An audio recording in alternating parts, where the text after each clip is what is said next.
The sit is resumed.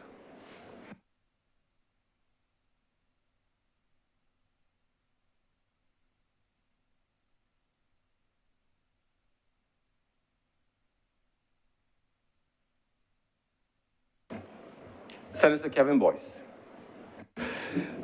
Thank you, Mr. President. I hope I shall do the honor of the batting after cricket, after lunch, to show how little I know about the topic, sir.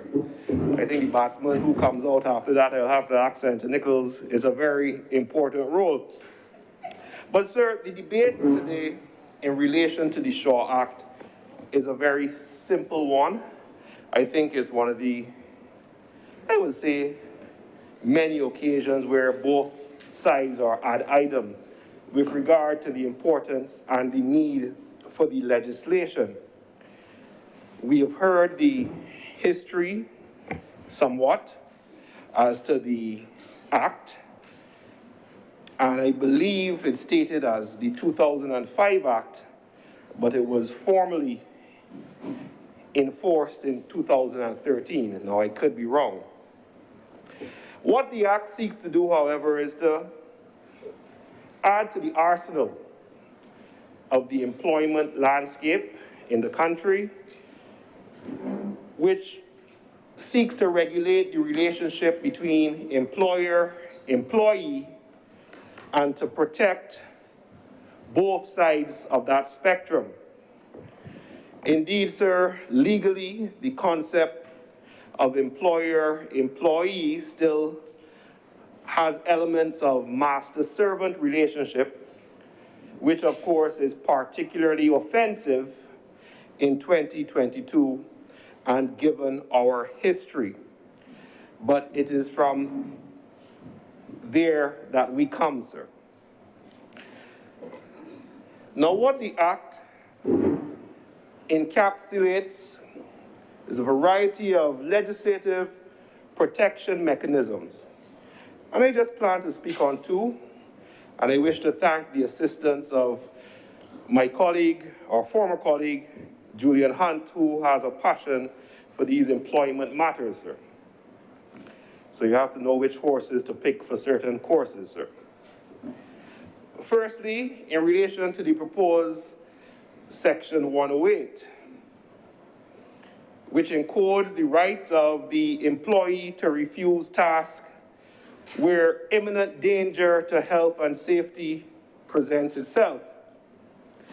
The difficulty that we find ourselves is that without the regulations, which I understand from a statement made in 2021 or almost finalized by the minister, is that without the regulations, there is still an element, or there is an element, of uncertainty as to what reaches the threshold. So you have scenarios, which is an active reality, of employees saying this task is an imminent danger and refusing to do it. So what is the process, albeit aside from the ERT or the courts or for lawyers to get involved, in which these circumstances can be resolved in an easier way? In that regard, it is hoped that the regulations will come sooner rather than later to allow for this process to be fast-tracked. Sir, we can think of occasions where employers may have employees doing stuff that really can be seen to be dangerous. We can, however, also flip the script and argue the alternative, wherein an employee may seek to refuse to do a task by labeling it as dangerous. How do we resolve these issues in a manner? So it is hoped that the regulation would provide clear guidance in that regard. Barbadian case law is full of examples of employees either venting their spleens or refusing orders, telling the employer what they feel about them, and as they meander through the courts, guidance is given. However, on the ground, and the reality of day-to-day working, if there is guidance to be given presently, it will reduce the risk of persons utilizing this section for nefarious means. But the intention of the section, of course, is to protect employees, so it certainly has to be said that it should be supported. Another consideration, sir, is the fine which is set out at section 111. And again, you recognize that the government doesn't want to burden employers who don't comply with the requirements of the legislation by providing a fine which is too heavy. However, we as members in this place in recent history have passed much steeper fines to convey the element of deterrence which the government wishes to impart. In this occasion, in light of the culture that we spoke about and the need to ensure the adoption, maybe this is something that could be monitored, and we start off with a small fine in the beginning, and after persons have had the appropriate opportunity to look at the rollout and adoption and implementation, and after you've been given fair warning, then we look at a fine which will focus an employer's mind to doing what is appropriate, sir. Now, if I recall, there are always certain issues which catch the national narrative. That sounds good. The national narrative. Sometimes it's the tragedy to do with the cave-ins that resulted in a series of statements and research and guidance being given in terms of land purchases and policies. There was a time when the issue was mold or sick buildings, and there were a series of walkouts and complaints with regard to buildings and the age and the definition of what is a sick building. There was the issue referenced in terms of sanitation workers and access to materials, and that was once a source of national attention. But they all speak to a common theme. There is a priority on taking care of workers, which captures the imagination of a national discourse which says, we take care of our own. Yet it must be balanced with the recognition, as the Act seems to do, with recognizing that workers themselves have an obligation not to abuse this protection. Workers themselves have an obligation not to abuse the protection which is provided by the legislation. In other words, you don't let a few bad apples utilize this legislation to the detriment of the entire workforce. Because I think we all can accept that the Barbados worker, and which I am one, are persons who push themselves and do what is necessary. But as in everything, there are some who are outliers, I heard recently, and may seek to utilize mechanisms, and we can all think of examples, to use things which are for their protection in a negative way. And I think what we should do, sir, is to seek to encourage the education with regard to this legislation, what it's planned to do, and of course, the uptake of the regulations when they come through, again, education, education, education. We have seen that this government is excellent at getting the message out, so we look forward to the message with regard to the culture. And I could be playing with words if we say the culture as set out by Senator King when he was speaking to the adoption of a culture with regard to health and safety, if I take it back, Mr. President. But you and I have an understanding when I go down these paths. But sir, what I wish to do is to commend the Labor Department. And I think there have been some unfair, and also the Labor Minister. because I think there were some unfair adjectives used to describe him. But I believe that what we have seen is an office where the toil is being done without great noise, but quietly being done. And I say that a simple Google search would reveal on the ministry website a wealth of information with regard to the legislation, presentations for employers, information for workers, programs, and guidance notes. So I think that the ministry should be commended for its efforts, and it may be that persons don't know what is being done. They may not know. Now, the minister, along with the officers, are given tremendous power with regard to how this regulation, it was always there, sir, and the inspections. We have the stuff of inspecting boilers, inspecting cranes, and it should be noted that the minister can also exempt certain government departments from the requirements under this legislation. And I like the statement which was made, I believe it was Senator King, that the government should lead by example with regard to the adoption and the implementation of this legislative framework. Now, sir, while I praise Senator King, I should also have to balance that praise as we seek to walk this line, sir, that I think it was a bit harsh to single out the SSA in terms of materials and what he observed, for the simple fact that the SSA have adopted the new bins and the new trucks so that the workers don't have to hurt their backs with lifting up the receptacles in which the garbage is placed. So I think that my fellow senator should not be so harsh in his condemnation, but I think he was just giving an example, and in his enthusiasm, he may have forgotten that salient point. But there are some low-hanging fruit which I would wish to draw to the attention of the powers that be.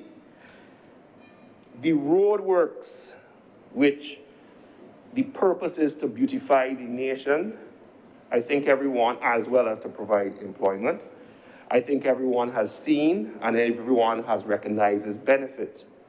However, a concern which I have is the lack of signage for those persons who are doing the works. And the fact is that practically speaking, you have one gentleman, if you're lucky, who is signing, and this is anecdotal, I recognize, but who is signaling you with his hand. There's no signage, there is no slow, there is no stop, there is no go. It is a situation which, heaven forbid, will lead to something harsh happening. And the government is urged to use this as an example in setting the tone for health and safety for how we can show it to be done. The same wardens that we contemplated for the purposes of schools and social distances in COVID could be utilized to give adequate signage for these works. I think it would also send the message that we're taking health and safety culture seriously in this island. But sir, long and short is, this legislation is to be supported. The aim is good. The situation just relates to the actual enforcement and, of course, the resources and the personnel necessary to ensure compliance. Thank you, Mr. President. Thank you very much, Senator Kevin Boyce. Senator Reverend Dr. Rogers.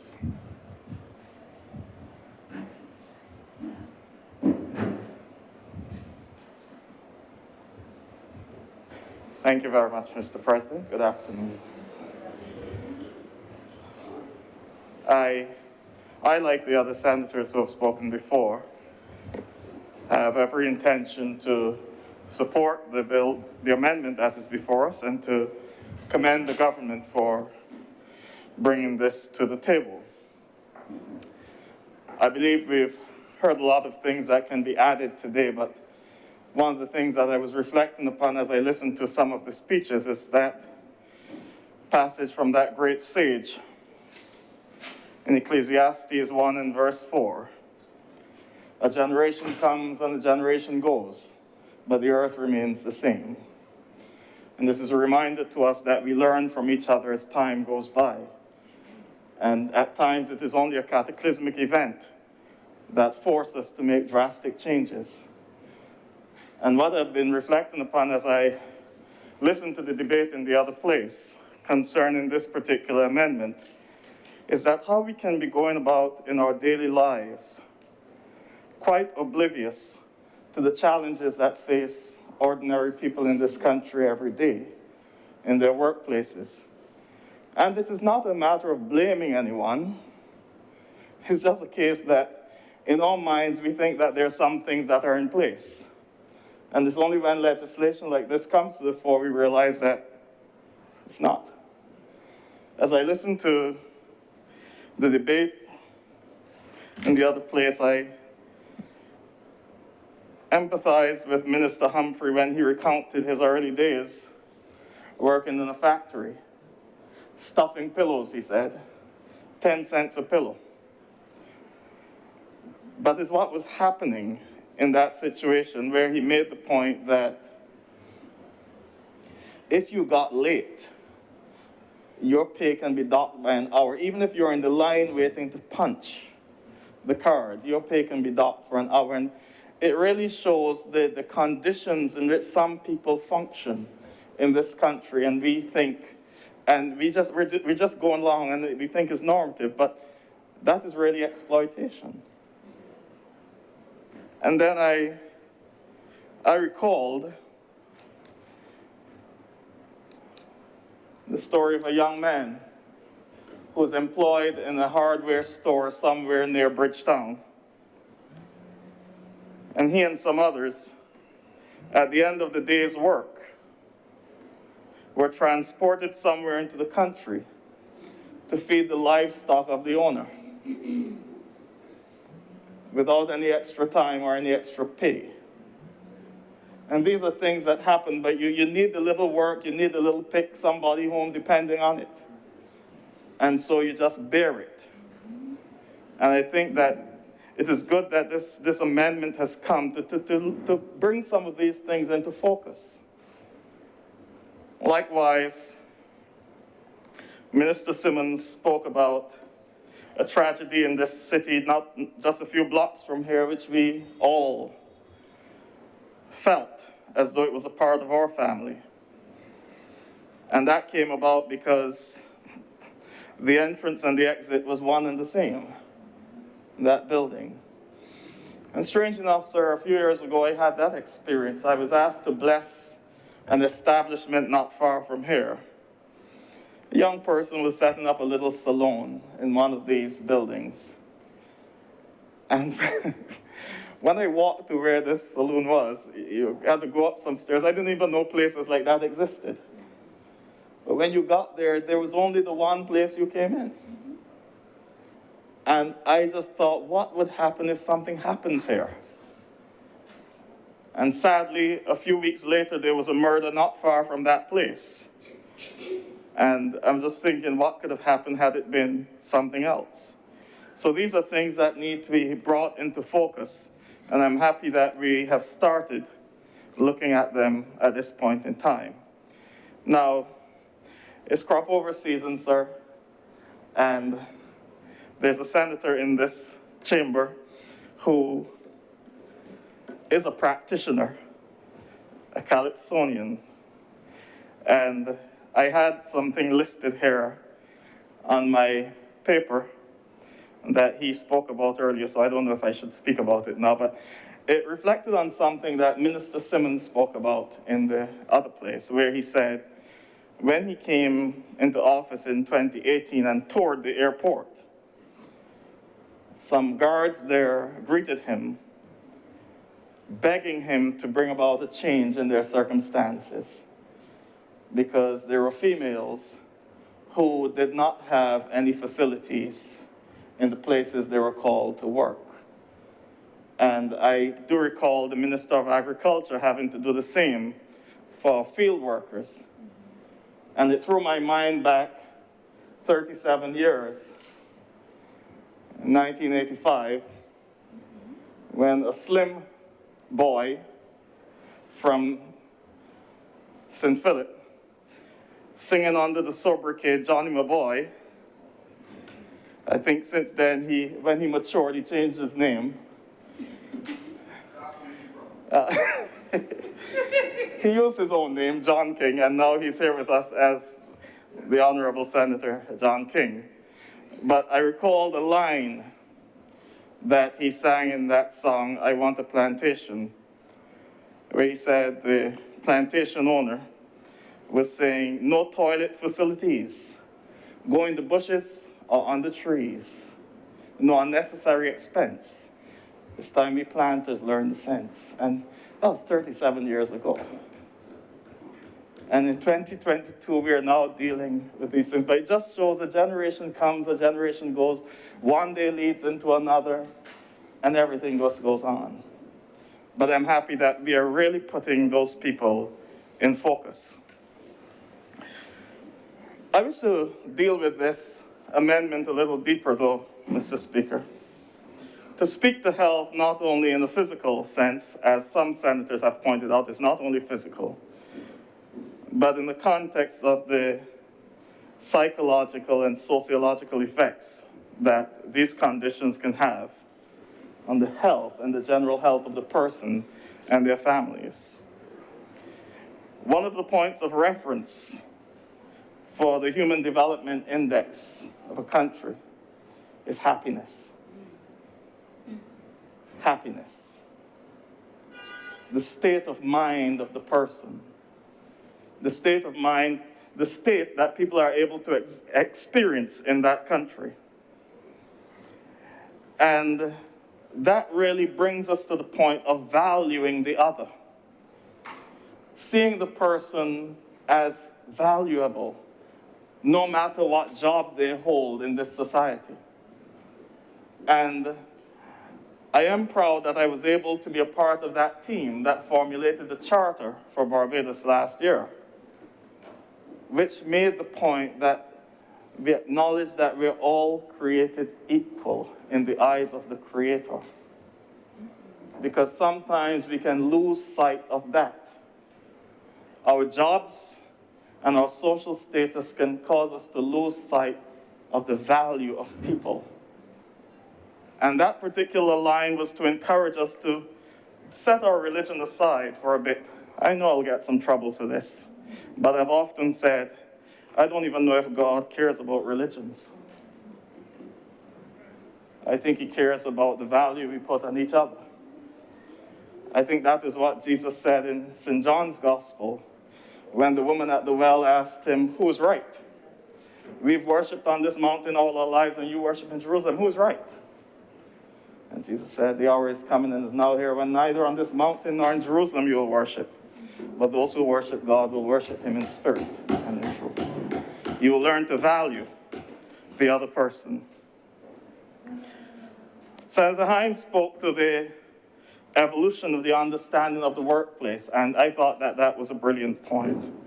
I agree with her fully in that regard. That is something we really need to pay attention to at this point in time, because the conditions of a person working at home and producing for their boss or their company will have to be taken into account. You have to have the same conditions, the conditions that are conducive to that level of productivity as you would have at the office. So I would like employers to pay attention to that.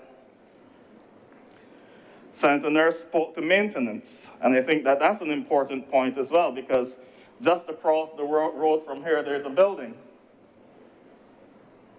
And the bottom floor of that building is sometimes covered with sewage water. And the public goes in there to conduct its business. I think these are things we need to pay attention to, and officers had to be working in there. But I wish to go a little further, Mr. Speaker, to speak of the health and safety, Mr. President, sorry. No, I don't intend to be in that other place.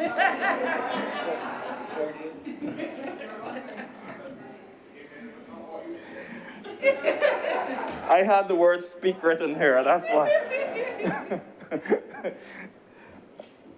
I want to go a little further to speak to the health and safety of those whose workplaces are the streets of this country.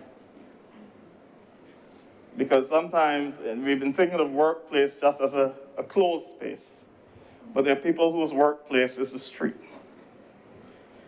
In the past few years, and certainly in the past few days, we've seen how hazardous those workplaces can be.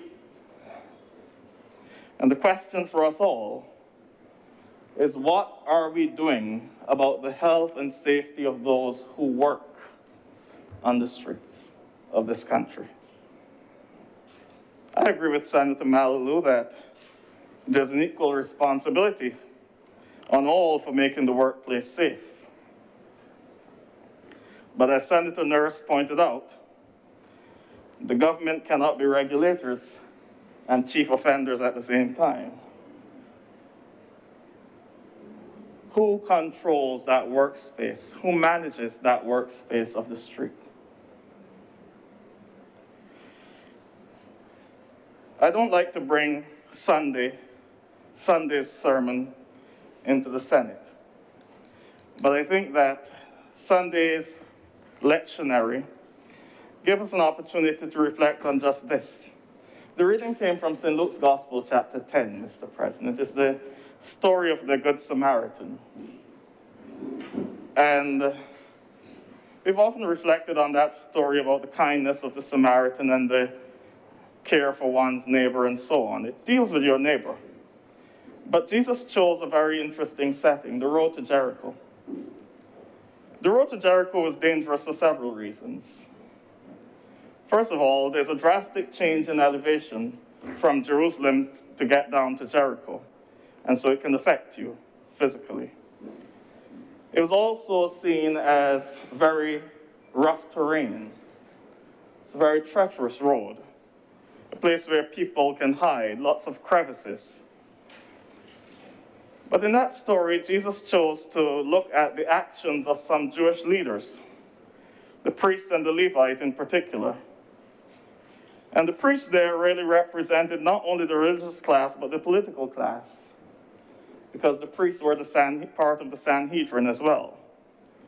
And the Levites would have represented the persons who operate within the temple, the singers and the musicians and the servers and so on. And the point that Jesus was making is that the whole hierarchy of this society passed that man and cared nothing about him. And part of the reason that they cared nothing about him, though he was a fellow Jew, is because they did not consider him to be in their social bracket. And so the road to Jericho was dangerous, not simply because of this drastic change in altitude, nor its rough terrain, but it was dangerous because of the attitudes of the people who traversed it. And I wish to say that our country at this point in time, the streets of our country are very much like the road to Jericho. Because there are some out there who are happy to wait in the crevices and get what they want by whatever means necessary. And there are others of us, I'll say us, who, because we exist in what we consider to be a place of comfort, we pass by. And such persons who are taken advantage of by those bandits are just collateral damage in our society. The challenge for us today as we look at this particular bill, sir, is to recognize that health and safety in that workplace can affect health and safety throughout every workplace in this country. And if we do not seek to fix that, we're going to have a problem in this society. I think we already do. Some will argue, but what can we do? Mr. President, the guns that come into this country, as someone has pointed out, are not manufactured here. Somebody brings them in. They get in via some means. And while we will all like to think that there are clever smugglers in this country who get them in past our authorities, we have to hear the words of Edwin Yearwood in that 1996 Calypso again, Something Greater Than We. He said, the description of drug pushers make them out to look just like we. But can drugs slip into a tight system without any authority? And while small fries like us distributing it and taking life without mercy, take a good look at any system here. Do we look like authority? Change drugs for guns. And so I want to ask the question, I'm just asking questions. Are there people in this country who are so callous, who care so little for their fellow human beings, who do not value their fellow human beings enough that they would do the sort of things to bring things as dangerous as guns into this country to put them in the hands of people who are irresponsible? I would like to think not. But I have to recall another Calypso. It's Calypso season. I remember Mighty Sparrow in 1970, that's 4, I think it was, penned a Calypso called Good Citizen. And he said, the good citizens are those people who care nothing about the poor, make a mockery of the law, and have the law protect them at the same time, while in a million different ways they violate the law. These good, no good bastards who oppress the poor with their false declarations, tax evasions, defrauding custom duties.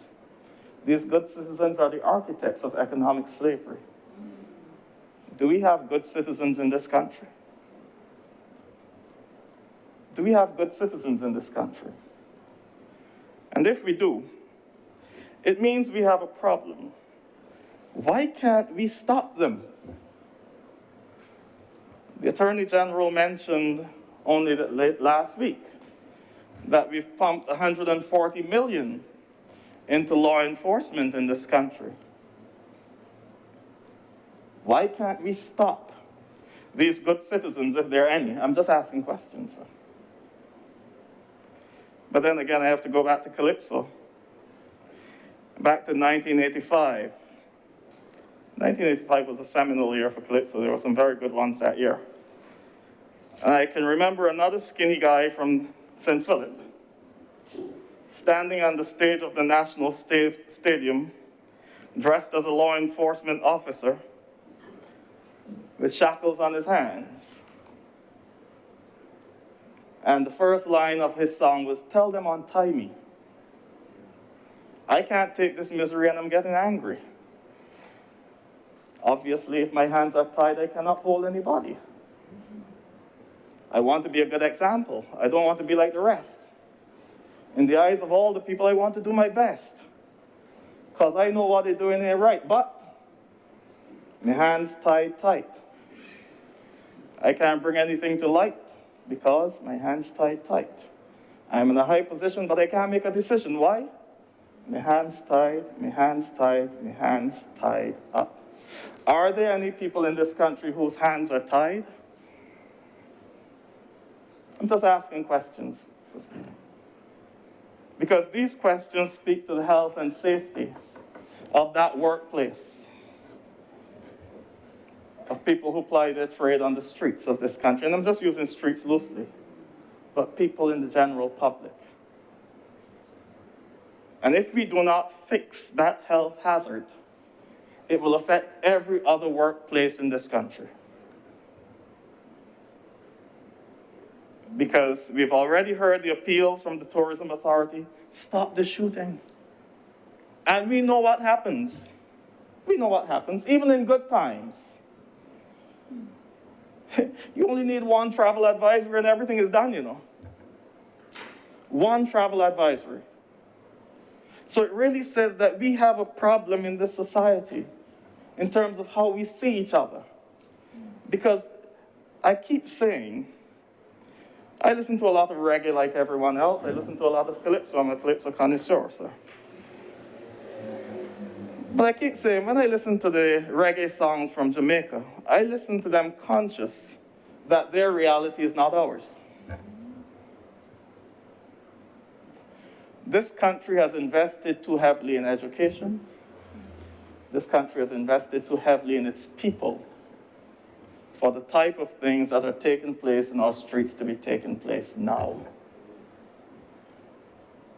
And it bothers me that those whom we've invested so heavily in do not see the damage that they can cause to the entire community. It bothers me. And so we have a health hazard right before us now. And it's nothing that really can be legislated. It has to deal with the attitudes of our people. When Jesus gave the story of the road to Jericho, it was about attitudes. That if you cannot see the other person as your neighbor, this road will always be dangerous. If we do not value the other, the streets of this country where people ply their trade will always be dangerous. So a man can't go karaoke at night to clear his head. Had puff of color last Saturday night, so I wasn't going, I was in bed, sir. But I'm just saying, you think of all these mass gatherings and the mindset of people. Those are workplaces too. And we have to pay attention to those workplaces because, as I said, if we do not deal with the hazards there, it will affect every other workplace.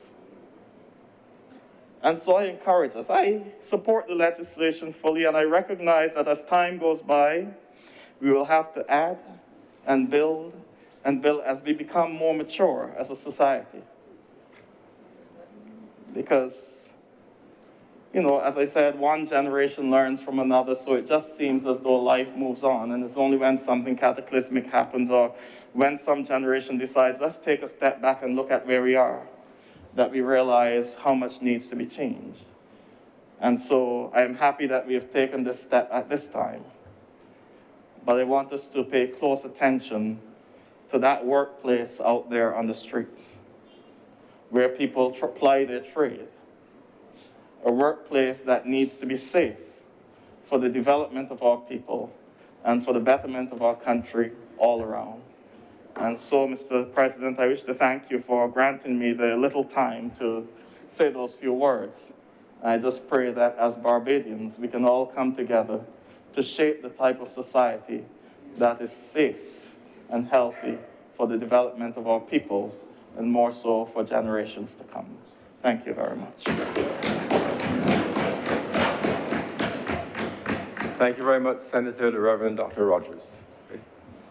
Senator, Mr. Maynard. Thank you, Mr. President. Mr. President, I too rise to support these amendments. And I want to first begin by quoting my late grandmother. She used to say, someone's statements brought joy to her heart. And as I listened to Senator Malalu, he brought joy to my heart because he referred to a statement written, Mr. President, at the beginning of this act, sections A and B. And section A said, an act to make provision for securing health, safety, and welfare of persons at work, and B, for protecting other persons against the risk to health and safety in connection with the activities of persons at work. And he's absolutely right, Mr. President.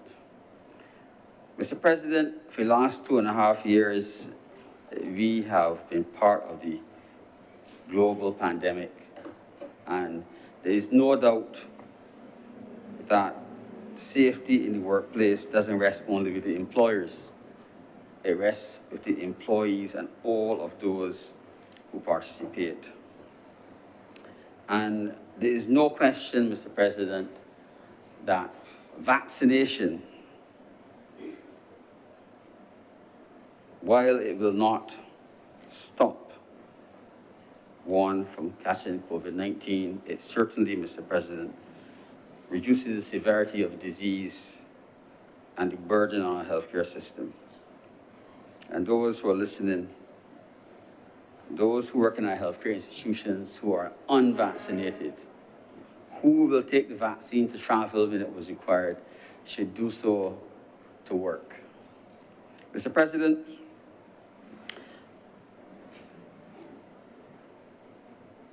Section 52 of the Act speaks to ventilation. And I stood on the 3rd floor of the QEH and watched equipment demolishing what looked like a structurally sound building to replace by a really important national monument. And I was saddened because while I am very proud of what has replaced it, I thought, here's a building that is being demolished because of issues with air quality and all that came with it.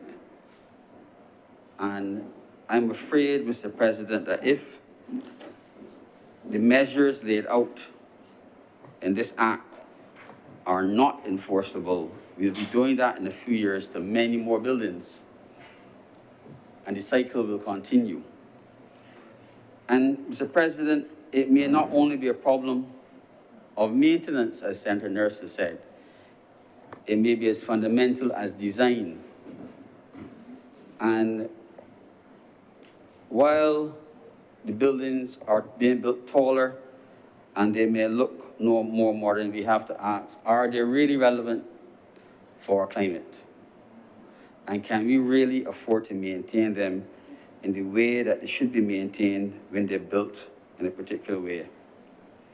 This section of the Act, Mr. President, going onward, speaks about underground rooms. And we keep seeing around Barbados where now the cost of construction has rocketed. Persons are excavating basements and converting them into office space. But this Act lays out, Mr. President, what such spaces can be used for. And in fact, there's a threshold at which the such spaces can only be used for storage and not for actual occupation by persons, Mr. President. And I wish to draw that to everyone's attention because it has implications for healthcare. Mr. President, Senator Hines spent considerable time speaking about the changing workplace, and we are already seeing the effects of moving persons from a defined workspace in a building and have them work individually from their homes. And there are risks which exist at home that might not have existed in workplace. And it is taking not only a toll in terms of on persons' physical bodies, but on their mental state, Mr. President. And the Act alone will not protect us, and there has to be some moves made to get people back into that workspace. It is very hard work doing the same thing 5 days a week in the same space and not leaving it for 24 hours. It's almost like a prison sometimes. Now, I want to move, Mr. President, into my area of specialty. I mentioned to the Deputy President earlier that there was an act in the UK called the Workmen's Compensation Act, and I think it came into effect in 1923. It's almost 100 years. And when it was first introduced, there were lots of objectors. And it's been amended. I think the last amendment might have been 2001. But it's an insurance policy, Mr. President, that provides for compensation for persons who are injured in the workplace, not necessarily by loss of limb, but a person may have been blinded in the workplace or have lost a hearing or had lung injury from mining. And there's a process of assessment and compensation. And our national insurance scheme, Mr. President, remarkably has such provisions. I made an inquiry because I thought I had stumbled, well, I had experience in the UK. I thought I had stumbled on something different. And remarkably, within our national insurance provisions, there is provision for compensation from injury, not just for people who are declared medically unfit and can't work. So there are a number of elderly people, mostly gentlemen, who work in sugar factories, who are deaf and who are unable, Mr. President, to afford the hearing devices. And remarkably, the National Insurance Scheme provides for coverage for devices and compensation for such things. Whether they're eligible because of the time now, I don't know. I say that, Mr. President, because if there is no compliance, Mr. President, with the requirements of this act, and there's no enforcement, we will have the act in place, and the people, the workers, will continue to bear the brunt of the consequences. And I want to give a specific example, Mr. President. This act speaks to protection from noise and vibration. And it speaks to testing of persons who work in certain environments. And I'm aware that the GIA have in the past tested persons regularly. I don't know if they still do. I think the Barbados Port Inc. might also have done so. But Mr. President, every policeman in this country is required to qualify. Nobody tests policemen. And the special services who are required to train regularly and they don't train in silence, get plenty noise exposure. And you might well find that there are persons who will end up with permanent hearing loss in whom it could have been prevented had they been tested. So I call upon the authorities, Mr. President, where government is responsible, that they should put in place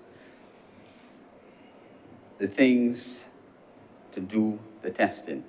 Whether it's blood tests for workers who are exposed in factories or in government offices, and not wait for when there's a crisis. Not wait for when a building is overwhelmed with mold to test persons. But do the regular servicing. Mr. President, I work in a hospital where on occasion, some of the most expensive real estate in this country, and there's no question that the third floor of the QEH is the most expensive real estate per square foot in this country. And I challenge anyone to tell me that it isn't. It's where the largest operating suites are located in this country. And we know how much per hour you pay in operating rooms. So it's the most expensive real estate per square foot. And that real estate has on occasion had to be closed because it was overwhelmed because of problems with air quality.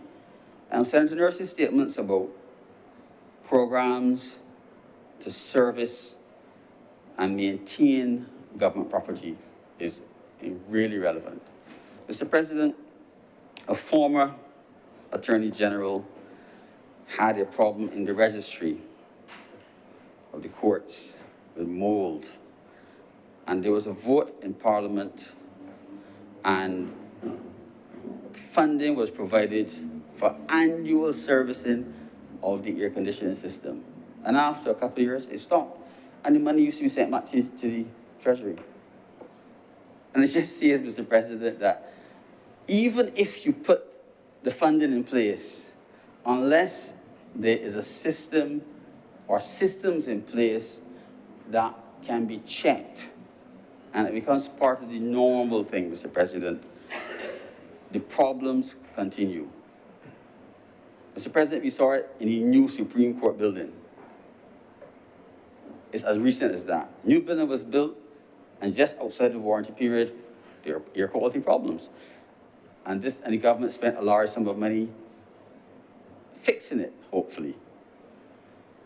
But unless these things are maintained, Mr. President, and there are schedules for regular maintenance and inspection and air quality, the companies that will grow because of the needs to maintain these places and to test them will continue to grow, but the workers in the places will continue to suffer.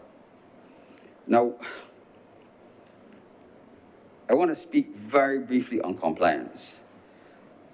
I think it was Senator Harewood who spoke of the lack of compliance and seeing people working in tall buildings without the necessary safety equipment.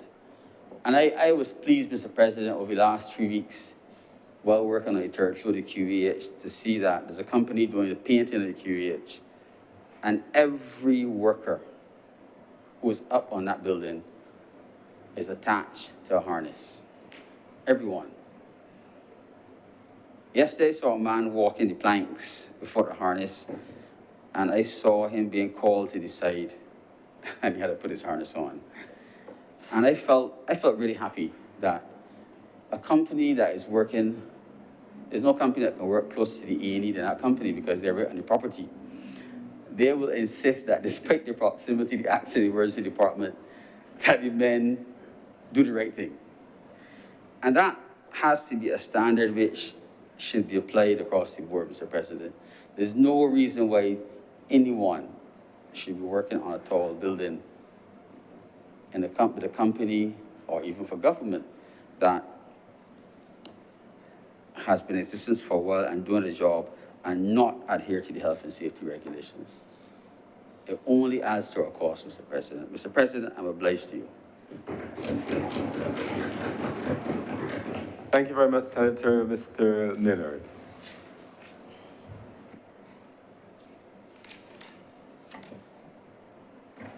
Her Honor, Senator Thompson.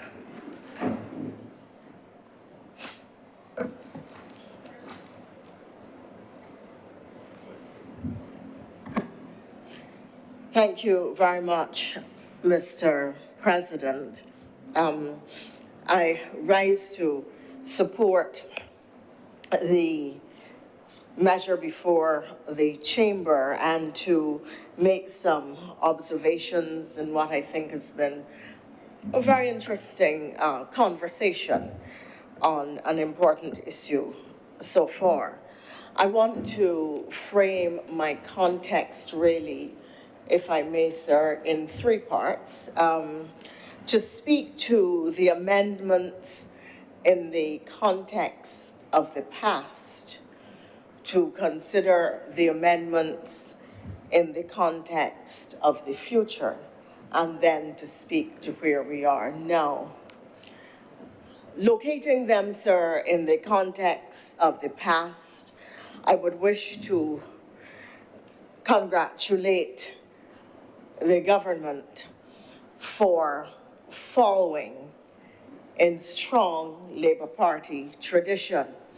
It is really quite interesting to me as an observer, and I like to think of myself as a peace politician, and certainly a full student of politics, that an administration that has done, or a party that has done so much for the poor and for the working class and for labor in this country is labeled as an anti-working class and an anti-poor man party, when all of the evidence is to the contrary. And therefore, in hearing Senator Monroe speak, and I remember making a speech similar in similar terms in the other place. And Frondell Stewart, as he then was, he had not yet risen to the heights that he would reach to be number 7, I think he was, as he was fond of reminding us.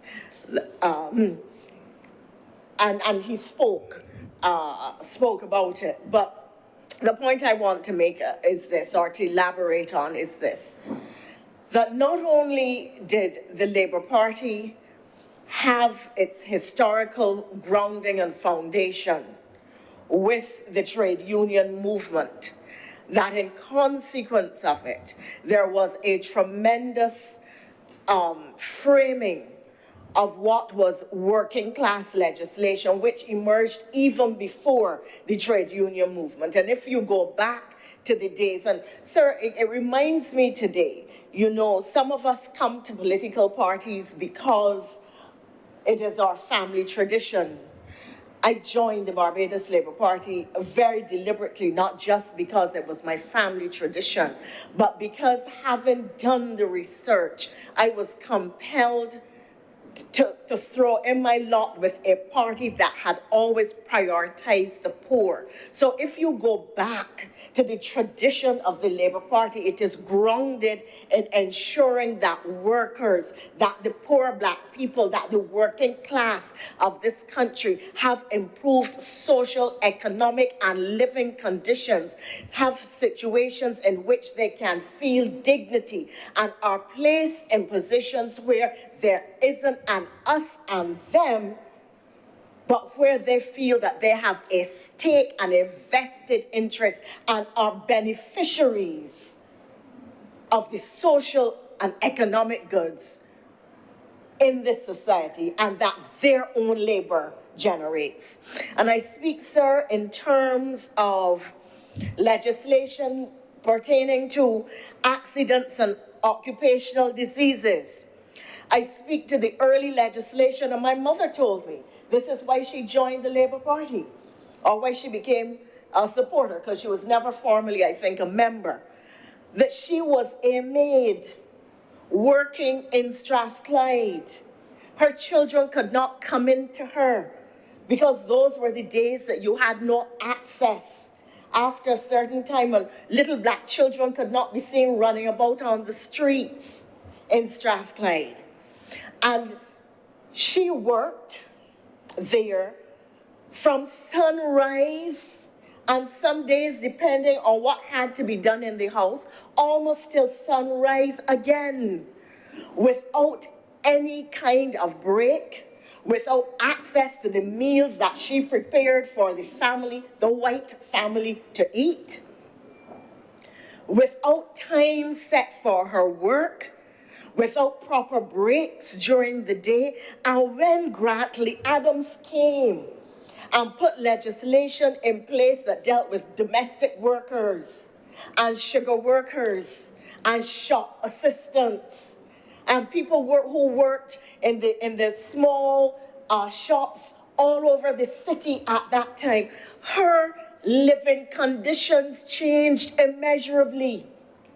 Not only was she able to work better hours, but she was able to have a relationship with her children that she could not have before, because she could go home to them.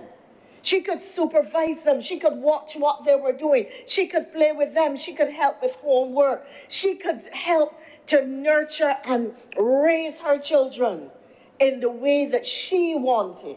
And it was true that in those days she would have had a wider family support and a wider community support, but it allowed her to be engaged in the way she wanted as a mother. Factories legislation, holidays with pay, occupational benefit, the protection of wages, shops and shops assistance, all of this is part of a network of legislation that the Labour Party, various incarnations of the Labour Party under Grantley Herbert Adams, the Labour Party under Tom Adams, the Labour Party under Owen Arthur, and now the Labour Party under Mia Mottley have created, and are continuing to create so that poor Black people in this country who labor can see the benefits of their labor, can labor in conditions of dignity, can labor and earn, can labor and feel a sense of self-worth. One speaker today spoke to it as self-actualization. And therefore I stand today proud of the Labour Party tradition of protecting the working class in this country. And I have not outlined all of the domestic legislation, the labor legislation. I have spoken to it in a narrow context. I am pleased that we are, even as I speak, contemplating making provisions for the improvement of conditions of those who work in gas stations. I'm particularly happy with that one because I wrote that into the Labour Party manifesto of 2018. I am pleased to see that we are discussing even now methods of getting men more involved in the nurture and care of their children by making provision for paternity leave. I am pleased to report to this chamber that already sanitation workers have access to free health care and health insurance provided by this Barbados Labour Party administration. In this iteration, now I believe it used to be done before, but clearly it was stopped, and it is right and appropriate that those who are the most vulnerable, those who work in conditions of risk, those who work to ensure that the rest of us enjoy health, safety, and social well-being at every level, are protected. We have to look after them, and this administration is ensuring that it is doing so. So that is, sir, to speak. And of course, it would be remiss of me if I did not also recall and place on the record that it was this administration that has ensured that those who work in agriculture and in the fields have bathrooms and related conveniences for their health and well-being and safety. So I'm locating this legislation. It didn't just drop out of the sky. I believe that it was under this administration that we had the first safety health at work legislation, which came out of previous Labour Party legislation in the Factories Act. So the tradition is strong, the tradition continues, and the tradition is transformational of the lives of those whom it impacts, and we must not underemphasize the benefit. We must not fail to emphasize the benefit which which accrue to workers from this legislation and the amendments here too. It is also empowering because it gives the tools to those in the workplace to understand what their rights are, to speak to them, and for them to say to the employer, well, this isn't exactly right. And that is important, but I will come to that when I speak, frame my comments in the context of the present.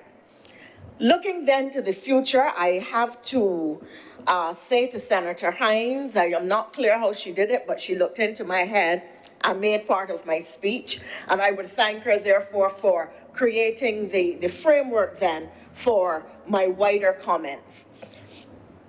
I see these amendments as the beginning of the change for how we will put legislation in place that deals with the modern workplace. We cannot speak to the workplace unless we understand what changes have taken place, and unless we ask ourselves, what is the future of work? How will it impact workers? And what are the likely risks to their safety and well-being which will occur by the future of work, which will occur in the new workplace, which will occur utilizing the tools and equipment of the present and of the future, and how do we prevent those risks or put measures in place to ensure that workers do not come to harm.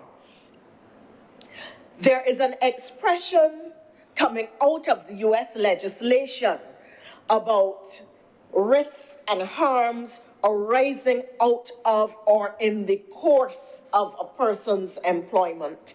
And it relates directly now to the whole issue of remote work, working from home, teleworking, telecommuting, whatever language one opts for, as Senator Hines pointed out. But legislation now has to encompass the home as a workplace, or as an extension of the workplace, as an extension of the place in which the worker does his or her job under the instruction and under the terms specified by the employer. Because when you are in the workplace, albeit that you are in your space, you are still very much under the control. In terms of your terms and conditions of work, you are still very much under the control of your employer. You are still doing their job in the way that they are specifying. And there have been some very interesting cases. Senator Hines spoke about it in a broader context. It has been striking me as somebody who is trained in law and is a former practitioner. I haven't practiced now for some years, but the training still exists. You cannot go through, 3 degrees in legal training and it doesn't stick with you. There are 2 broad areas to which I would want to draw attention. And one of them arises out of the cases, and I'm going to cite some of the cases that I found particularly interesting.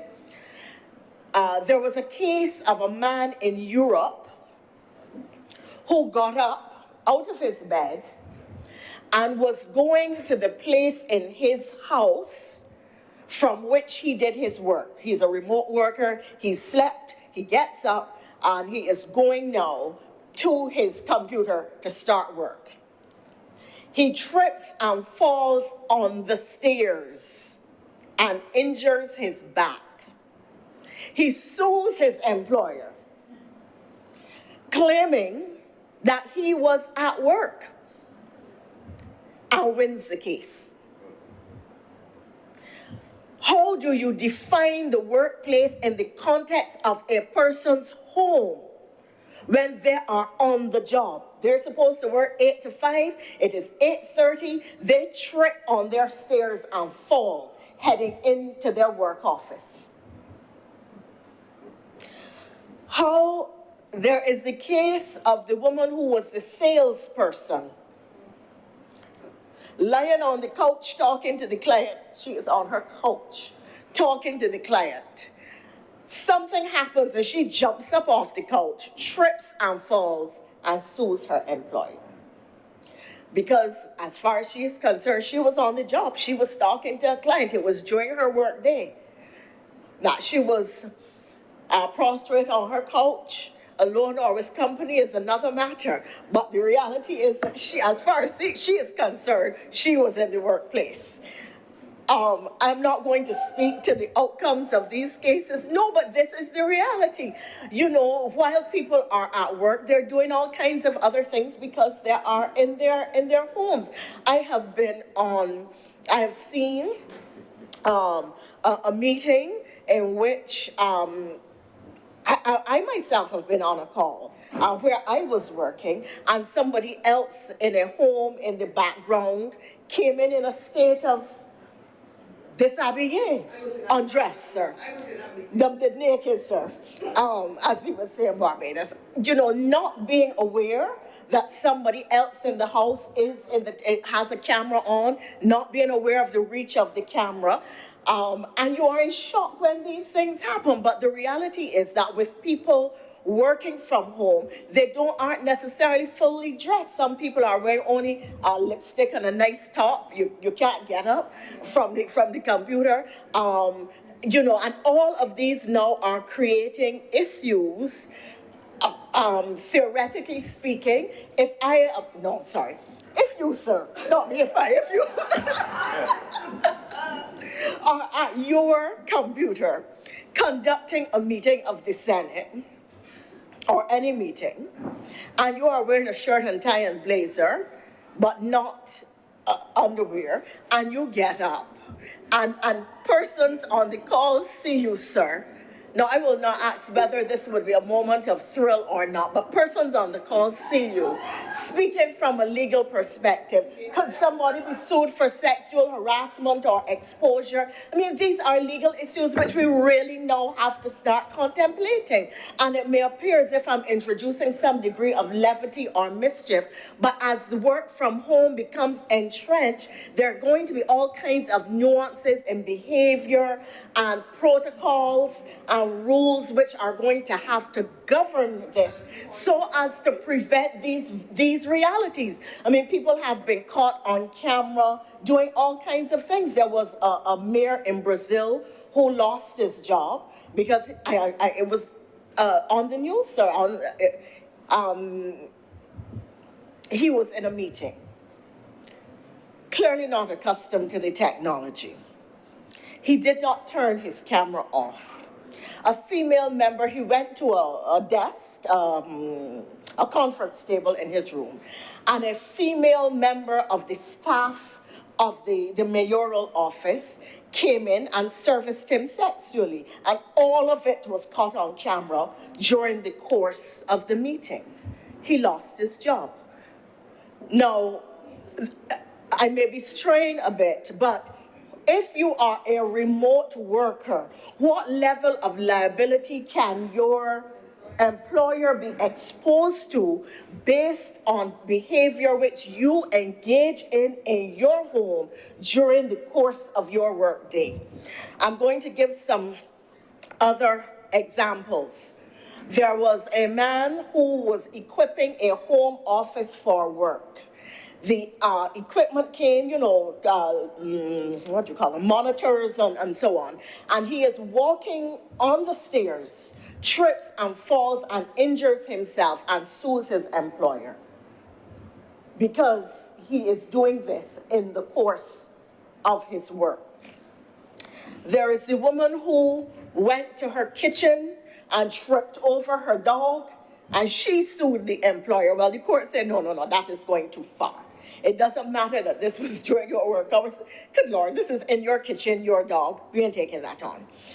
But the legal issue is, how is the workplace to be defined in the future and in the context of remote workers?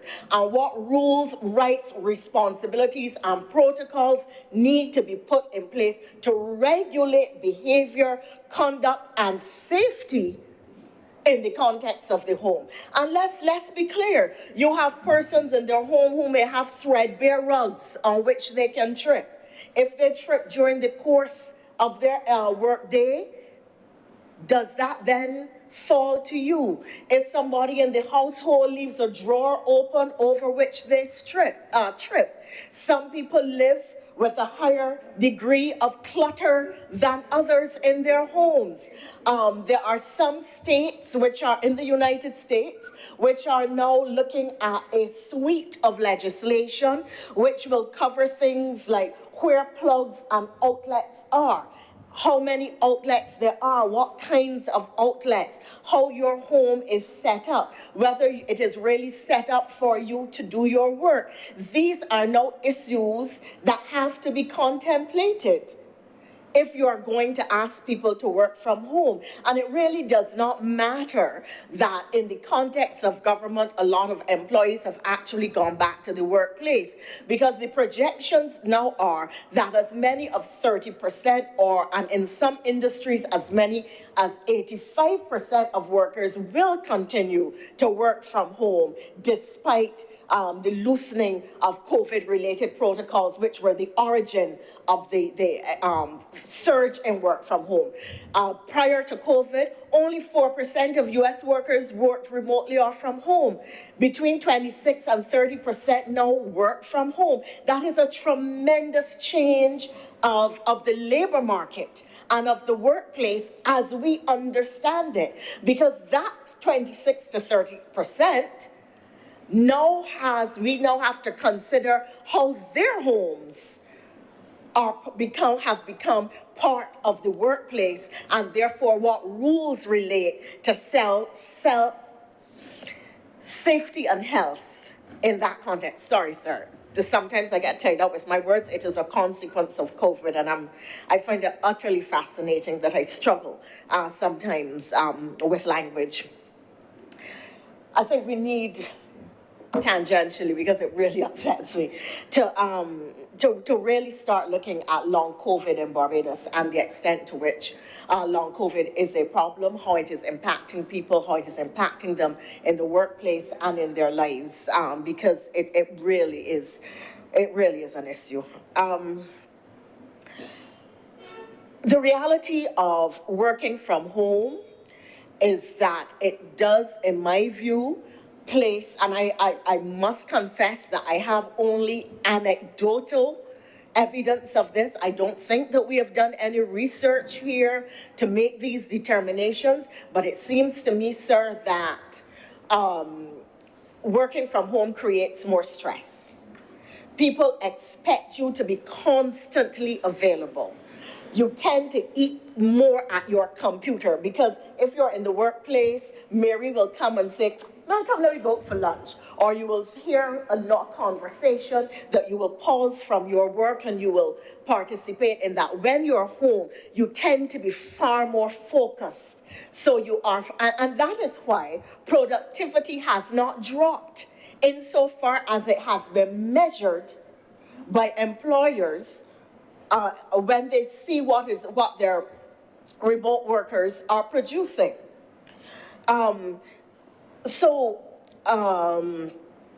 If you are working from home, you're tending to work longer hours, you're probably not eating as well, or not eating well, or not taking appropriate breaks. And I think that also because of the environment, there may be children in the environment, there may be other things that you are juggling and simultaneously managing, rushing to cook for the family, doing other things while still trying to get your work done, meet your quota, do whatever it is you are supposed to do within the context of this day. So there's some sense in which working from home can be more stressful. And therefore, if we're talking about safety and health in the context of the workplace, we have to understand the changes that working from home is creating for the employer and try to address those changes. There is also the issue, and Senator Nurse spoke to this, the issue of equipment. A lot of employers are saying to employees, okay, well, you can work from home, but they're not giving them any additional tools. They're not giving them any stationery. They are not giving them additional laptops or computers or tablets or materials to work from. They're not paying the additional electricity or telephone or water costs.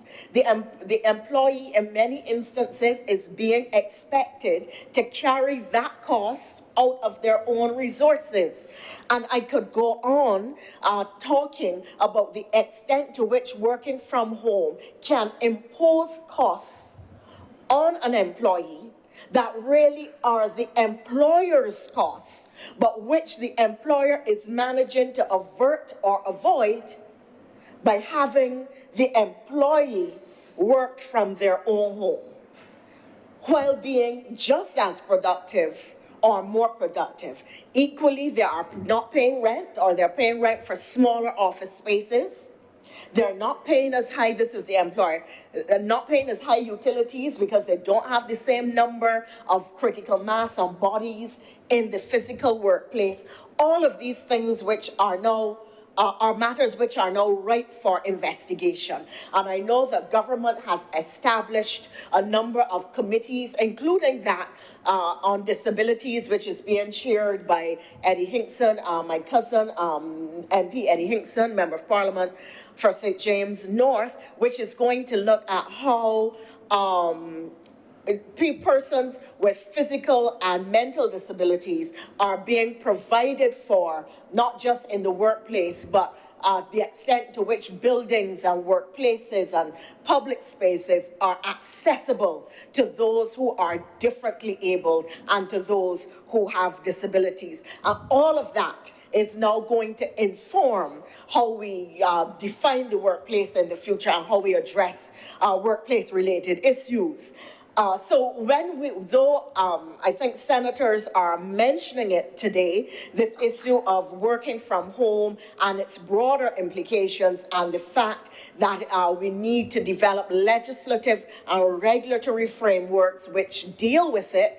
But there must be a conversation first with the unions, with the country, with employers and employers' organizations and representatives, as well as with labor, before we can think of amending the legislation, because this is a major cultural change and a major change from that to which we are accustomed, and we have to contemplate it and think very carefully, because it's so new, it's and evolving, that we want to get it right. So while I don't share the view of the senator that at this stage the Shaw Amendment should have provided for that, I don't think that there has been enough mature discussion. I don't think that we have enough of an understanding of what is being put in place globally or in the rest of the region, or indeed what is required and what the cost of it will be. And with that, I turn, sir, to the present. There is a cost to doing business. Every time there is a change of legislation, whether it has to do with putting a minimum wage in place or legislation which requires the employer to ensure the safety of the employee, there is a hue and cry from employers about how you are making it more expensive for them to do business. The reality is, sir, and Senator Monroe Knight spoke to it very articulately, coming out of a culture of slavery and colonialism, we must be the first to ensure that the laborer is valued and is treated with dignity, and that his labor or her labor is not regarded merely as a factor of production which makes profit for the employer, but for which the employee is entitled to nothing. There is a cost to doing business, and part of that cost is keeping your employee safe, because that employee allows you to make your profit. Why then would you not want to look after your employee? Why then would you feel that you are entitled to have a profit without protecting your employee? Why then would you want to have circumstances in which your employee has no dignity? There is a cost when an employee is injured. It falls to the state. It falls to the national insurance scheme. And the monies that you pay in for a single employee do not at all come near the level of compensation, the healthcare costs, and the cost of protecting or keeping that employee safe once they're injured. And we know that there are particular kinds of activity in the workplace that tend to lead to injuries of a particular type, or tend to place an employee at risk of a particular type of injury. It is therefore incumbent upon the employer to ensure that there is no risk to the employee. Equally, the employee has to be mindful of their own safety. Very often, you will see employees not wearing appropriate safety garments, even when they're provided, not wearing goggles, using equipment incorrectly, not following rules in the workplace for their own safety, because in the course of dealings, in the course of the day, they get so accustomed to grabbing this quickly, doing it, they think that they can do it better without the gloves or without the safety equipment, and they put themselves at risk. So they have to be sure to act in relation to their own safety. But it is critical, sir, that our employers must take the cost of protecting the employees, because the cost of injured workers in terms of lost productivity, lost time from the workplace, loss of compensation or income for the family, their loss of income, and the cost of health care are so much higher than the cost that the employer pays to put the correct protective measures in place. Equally, sir, I would want to see that there is protection for workers who stand up for themselves and say, I'm sorry, I'm not doing that job, it is too dangerous, or who report that their workplace is dangerous. Because very often, persons, whistleblowers, people who speak out are victimized. And that is what keeps many people silent. The need of a job, the need of the income, the fact that you have children to send to school, bills to pay. You will therefore keep your mouth shut and do what you know is dangerous, simply because you fear and you feel and you are told by your employer that if you don't want to do it, I could get somebody else, but I got a lot of people out there working. But if you don't want your job, I can find somebody who wants it. So you keep on doing it. And therefore, if we are going to ask people to report on these dangers in the workplace, if we are going to say to people, you have the right to refuse to do a job, we have to ensure that they are not victimized and that they are protected. Now, I am not talking about people who will take the opportunity to not work and sit down and say, no, I can't cut up the carrots today, knives is dangerous things. I'm not speaking about those. I'm not speaking about malingerers. I am talking about people who are really asked maybe to climb up on a very high ladder where they're going to be perched without support and so on. People who are really placed to do things that are potentially very dangerous or outside of the scope of their work. There is one other change that I think that we also need to see. When we create legislation of this sort that affects a sea change in the marketplace, in my view, it should come with a time period which allows the employers to change what needs to be changed in the workplace. They may not immediately have the money to make the changes, and therefore there should be a time period which allows you to make yourself right. So whether it is a 3-month period or a 6-month period, that means not just speaking about it in here or having 1 or 2 promotions on GIS, which people are not going to follow. It means putting it out widely on social media, distributing things to employers, organizations. It means, sending it out to the Chamber of Commerce, reaching out to small businesses. It means having people go around to the small shops and the small manufacturing plants which may have, dangerous machinery that has no guard and so on, so that people understand exactly the obligation being placed on them. Because while ignorance of the law is no excuse, the reality is that sometimes we do wrong or we do ill or we cause harm out of ignorance. We don't know, no one has explained or guided us, and we don't know how to make ourselves square with the law. So those are some of the suggestions that I would wish to make.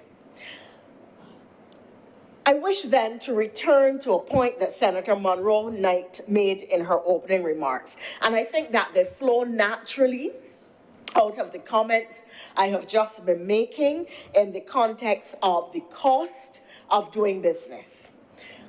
Employers complain that while we seem constantly to expand the rights of the employee, that they themselves don't feel that they have equal rights.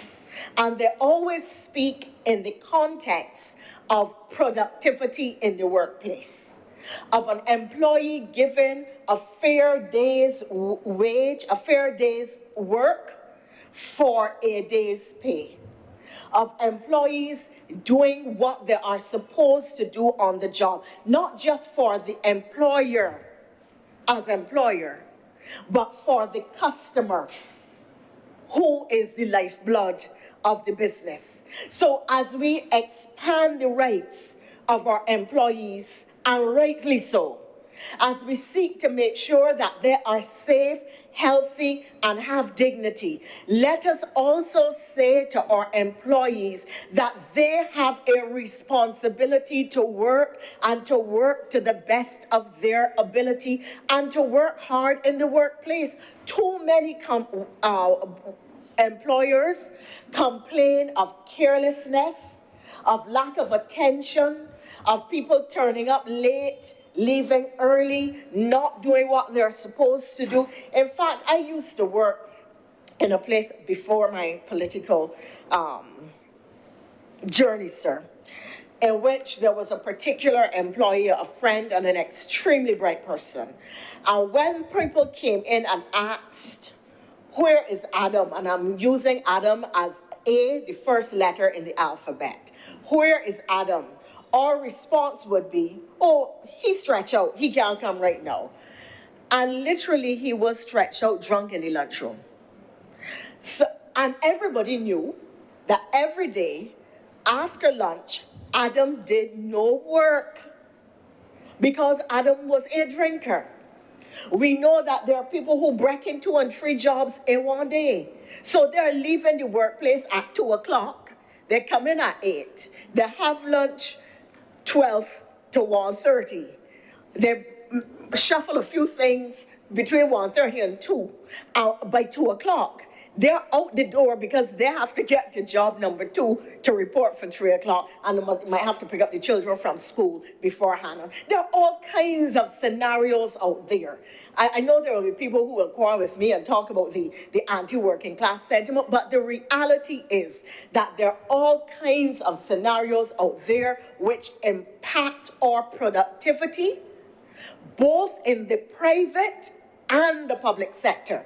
Because very often, complaints are made as if it is a problem peculiar to the public sector, when in fact it is also an element that exists and is entrenched in the private sector. So if the government seeks constantly to protect the worker, if the government keeps constantly assuring their safety, well-being, and dignity, if the government speaks constantly and expands the rights of the employee, let us also accept that the worker has responsibilities on which it is their duty to act. How much time do we have left, please?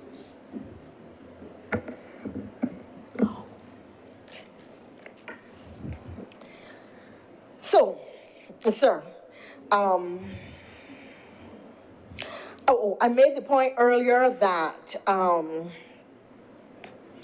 if we have to give people time for changes and supportive mechanisms. Often, when we make changes in place, government itself does not put in enough supportive mechanisms to help the marketplace make the change. That is yet another element for which I would want to appeal. Sir, I know that I have utilized my time. I would wish to thank you for your signal. There are 1 or 2 other points that I would want to make, but there will be other debates which will give me the opportunity to do so. I am glad for the opportunity to have spoken in this. I think there's one last element, and that it is a question of safety with technology for the worker and the workers' families. Very often there are persons or there are workplaces that have highly confidential material relating people's personal, and when the worker is working from home, you have to, where computers may be shared amongst family members, you really are going to have to protect the customer and those whose material is going to now be on the computer in the family home as part of the whole environment of safety. But strictly speaking, that does not fall within the safety of the employee, but it does fall within the context of the safety in the workplace and the safety of the customer. So I felt that it was important to make that point at this time.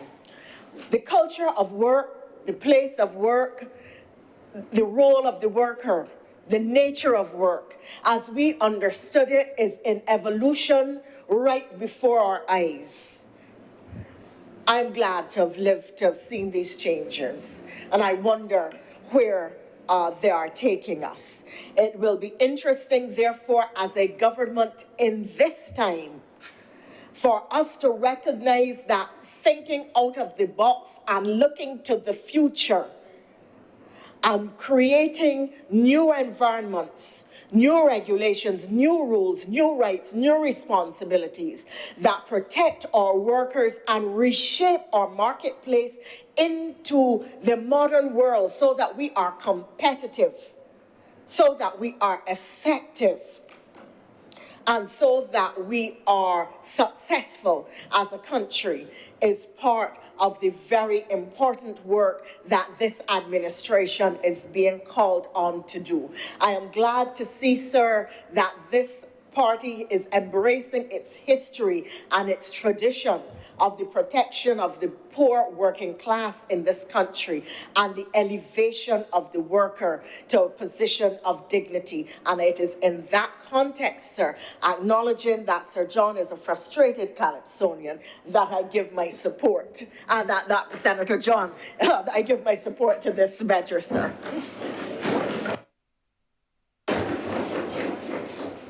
Thank you very much, Your Honor, Senator Thompson.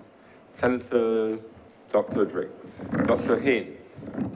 Thank you for recognizing me, Mr. President. It's always a tough act to go after such an esteemed colleague as Madam Deputy President. I just wanted to make a brief intervention to address a few things. First of all, I do sit on the QEH board, and I am aware of one of the issues that my colleague on the other side would have mentioned in relation to issues related to the air quality in the operating theatre. That was a long-standing issue that would have existed from a previous dispensation. The issues would have been related to, would have been exacerbated due to issues related to Hurricane Elsa, because the large air conditioning units that supply an entire wing of a hospital aren't the small little inverters that you place behind your house or anything. Their large units are actually located on the roof of the hospital.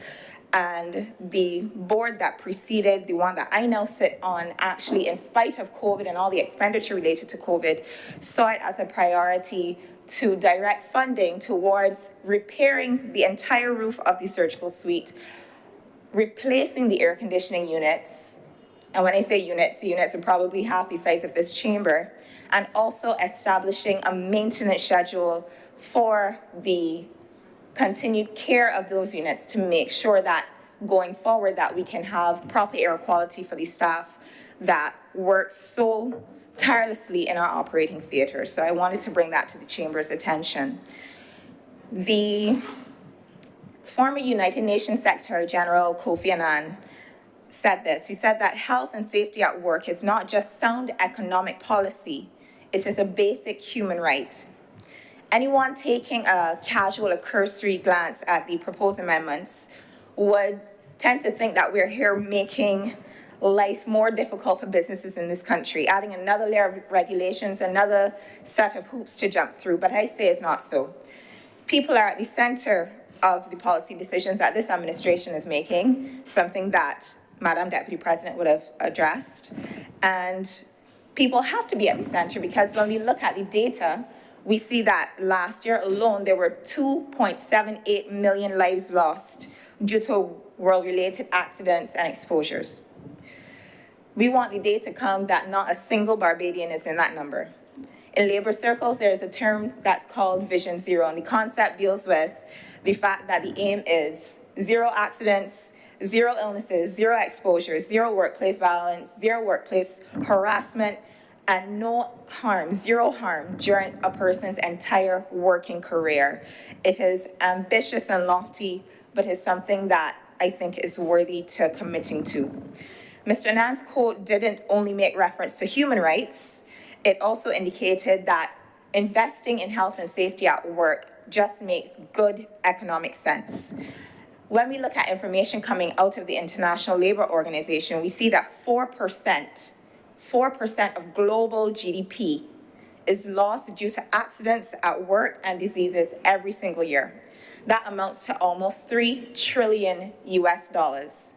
That is the combined gross domestic product of the world's poorest 130 countries is lost every year due to losses related to accidents and exposures in the workplace. So it's something that is worth prioritizing, whereas it might look like you're spending more money on the front end, getting inspections done and putting these things in place, you're actually saving money in the long run, saving money in terms of workers' compensation, saving money in terms of insurance costs, saving money in terms of legal costs, interrupted production, having to retrain staff. All of these are things that are not factored in when people just look at it casually and say, this is making things more cumbersome, more difficult, more challenging, because the data is telling us a different story. Competitiveness and safety and health go hand in hand. Lower accidents means higher competitiveness and higher productivity. It's a win for workers and it's a win for employers. In 2005, a previous Barbados Labour Party administration, as we already heard, would have come to this chamber to pass the original Safety and Health at Work Act. And we are here in this dispensation to make amendments and regulations that will follow subsequently, that will be gazetted, to suit our current context. What we do know is that the construction sector sees the highest number of work-related accidents, but the greatest number of work-related deaths actually comes due to long-term chronic exposures in sectors including agriculture and manufacturing. As a doctor, I've had the experience of working shifts during call, doing emergencies, as a student and as a doctor for over 9 years, and I can tell you it's always the unguarded moments where people, even if they're issued with personal protective equipment, as Madam Deputy President has made a reference to, there's a tendency, especially towards the end of a long work day, to circle back and revisit something that you may not have finished to your satisfaction. It's always in those unguarded moments where someone takes their goggles off or something that things tend to go wrong. And I want to appeal personally to the working public. When your employer makes the effort to provide these things, they're issued just for you because obviously PPE, as we say, is personal. It's typically fitted for you because of the nature of how it's worn. It's in contact with you. It's something that we don't want you to have to share with anyone else. When an employer makes a sacrifice and has put those things in place, it's really up to you then to actually follow the guidance that's provided and make sure that you wear that safely in order to protect yourself on the job. I wanted to circle onto some of the issues that I understand will be following in the coming regulations. One of them speaks to the supply of drinking water on a job site. The provision of water is something that's so fundamental. It's really, really difficult and unconscionable really to believe that an employer would have a situation where you have men and women working sometimes in outdoor settings in this heat with no water supply. Wherever water flows, you find life, whether it is in a ice-covered lake, whether it's in a hydrothermal vent underwater, you will find life wherever there is water. NASA has a slogan when they're in their search for extraterrestrial life. It's follow the water, because wherever there's water, there's life. So that's why, for me, it's really, really hard to think that in some workplaces, unless we come to this chamber and try to regulate and legislate a position like ensuring that your staff have access to cool, clean water, potable water, that some people simply would not do it because they don't think that they have to. So it's one of the reasons that we're here. It's a fundamental right, SDG 6. My colleague, Senator Harewood, he would know all about the Sustainable Development Goals, having just returned from New York. Access to water is one of those things, but one of the things that the regulations also will be addressing is access to sanitary conveniences. That is just a really fancy way of saying access to lavatory, access to having even waste disposal. And on top of having the actual physical bins or a physical toilet, toilet breaks are also important. And it's one of the things, you know, I think back even to primary school where you had to ask permission to go to the bathroom and that kind of thing. You know, we take for granted as people who might largely work in the corporate sector that whenever we feel like taking a break, we can. For some person who's in a field or factory setting, we want to make sure that we actually have it put in place that employers don't encroach on people's right to access sanitary, clean bathrooms, have soap and water to wash their hands, have access to toilet paper, and all of these things have to be provided at no cost to the worker. Managing menstruation. Now, this is something that I am heavily invested in another part of my life, but it's an overlooked issue in the workplace as well. Like I said, we tend to take it for granted. Many of us will come out of a corporate background and we wouldn't tend to pause to think about what other people have to live with. But we want to remove the barriers, the social barriers, the environmental barriers to women and girls being able to access the sanitary things that they need to manage themselves with dignity. Because the reality is, if a woman, let's say a field laborer, doesn't believe that when she's on her cycle, that she will be able to manage herself properly if she has to go under a chair or something, she might simply skip work. So this, once again, may look like you as the employer spending more money on the front end, having to install plumbing and having to get rent-a-kill or initial to put bins in place. But at the end of the day, when you consider 800 million women menstruate every single day, all right? 1 in 4 women will be menstruating at any given day. So the reality is, if you put things in place that they can be able to manage themselves with dignity on the job, it means that they can show up to work, get through their day, instead of calling in sick or having to take that day or week off. So once again, just making an appeal to employers, what might initially at face value look like it's cumbersome and difficult will actually save you and your staff in the long run. I also briefly wanted to speak to the need for personal protective equipment. Now, this is something that everybody would know as PPE. Thanks to COVID, it's something that we all, through wearing our masks and wearing our shields, we had to wear PPE, not in the line of work, but literally just to make it through the last 2 years of the pandemic. Now, personal protective equipment all depends on the type of risk that someone might face in the line of work. So for a construction worker, where there's a risk of a brick falling from scaffolding or something, things like helmet, that's an item of personal protective equipment. In the case of some person who is digging up a road, noise canceling headphones, that would count as. If you're working in a dusty environment or working around wood shavings or anything like that, respiratory protective equipment matters. But one of the things that the regulations will seek to speak to as well is not just the provision, but that the employer has to seek to make sure that employees understand how PPE should be properly worn, how it should be properly stored, the fact that it's personal, it's not intended to be shared because it's coming into close contact with your face and other parts of your body. And this is very, very critical because you know, we come across these ads on TV, when you see the ads related to if you've been exposed to glyphosate or any of these things that you commonly see these lawsuits, you know, in the line of your agricultural work, when you're using pesticides and all of these things. The idea that you can wear slippers and a short pants and be handling a cancer-causing agent.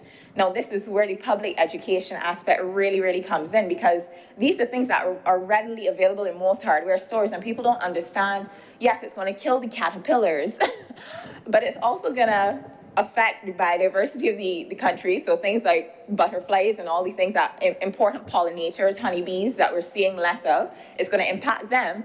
But as a human being, we're only now coming to understand the longer term impacts of these exposures on the human body.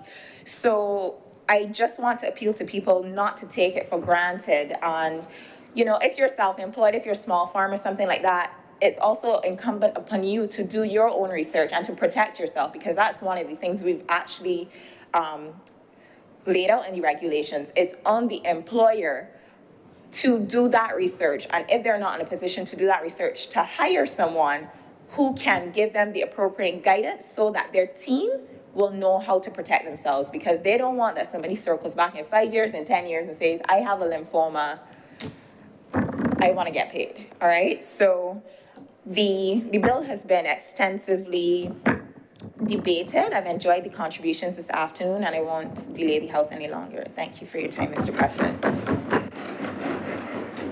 Thank you, Senator Dr. Haynes. Senator Nichols. Mr. President, I'm grateful for this opportunity to come in at the tail end of the debate on the amendment to the Safe and Healthy at Work bill. Mr. President, I had the distinction of being Barbados Labour Party senator when this bill first passed Parliament in 2005. And I recall, Mr. President, the disquiet some 5 years later, after that very tragic event not too far away from here, what Barbadians call the campus trains fiasco or disaster, in which a number of young ladies lost their life in a very tragic circumstance. Now, a lot of the debate concerned the fact that the act had not been promulgated and brought into law even 5 years after it had passed Parliament. This bill goes even further than where a previous iteration of the Barbados Labour Party brought the legislation. And Madam Deputy President is correct that it falls in line with a philosophical bent of this great party to ensure that the provision for workers is enhanced and brought into a modern perspective.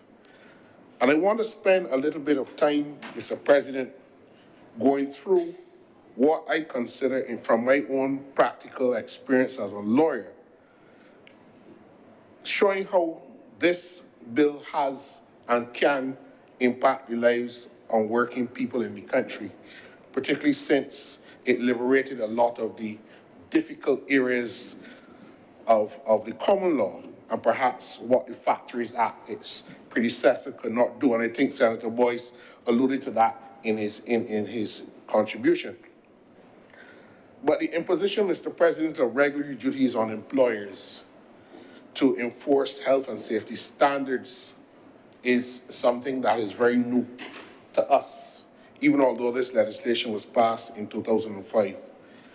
And you found that the courts had to be very innovative to outflank the pro-employer defenses used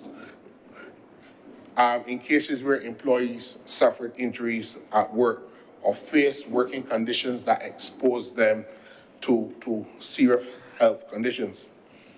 One of the very early cases I did, Mr. President, in my practice was for a group of 10 ladies who worked at the Soil Conservation Unit. And I believe they were tending to seedlings, so they were bending in a bending position. So if you came into the room in the greenhouse, you couldn't see them. But this chap sprayed, I think it's diazepam or some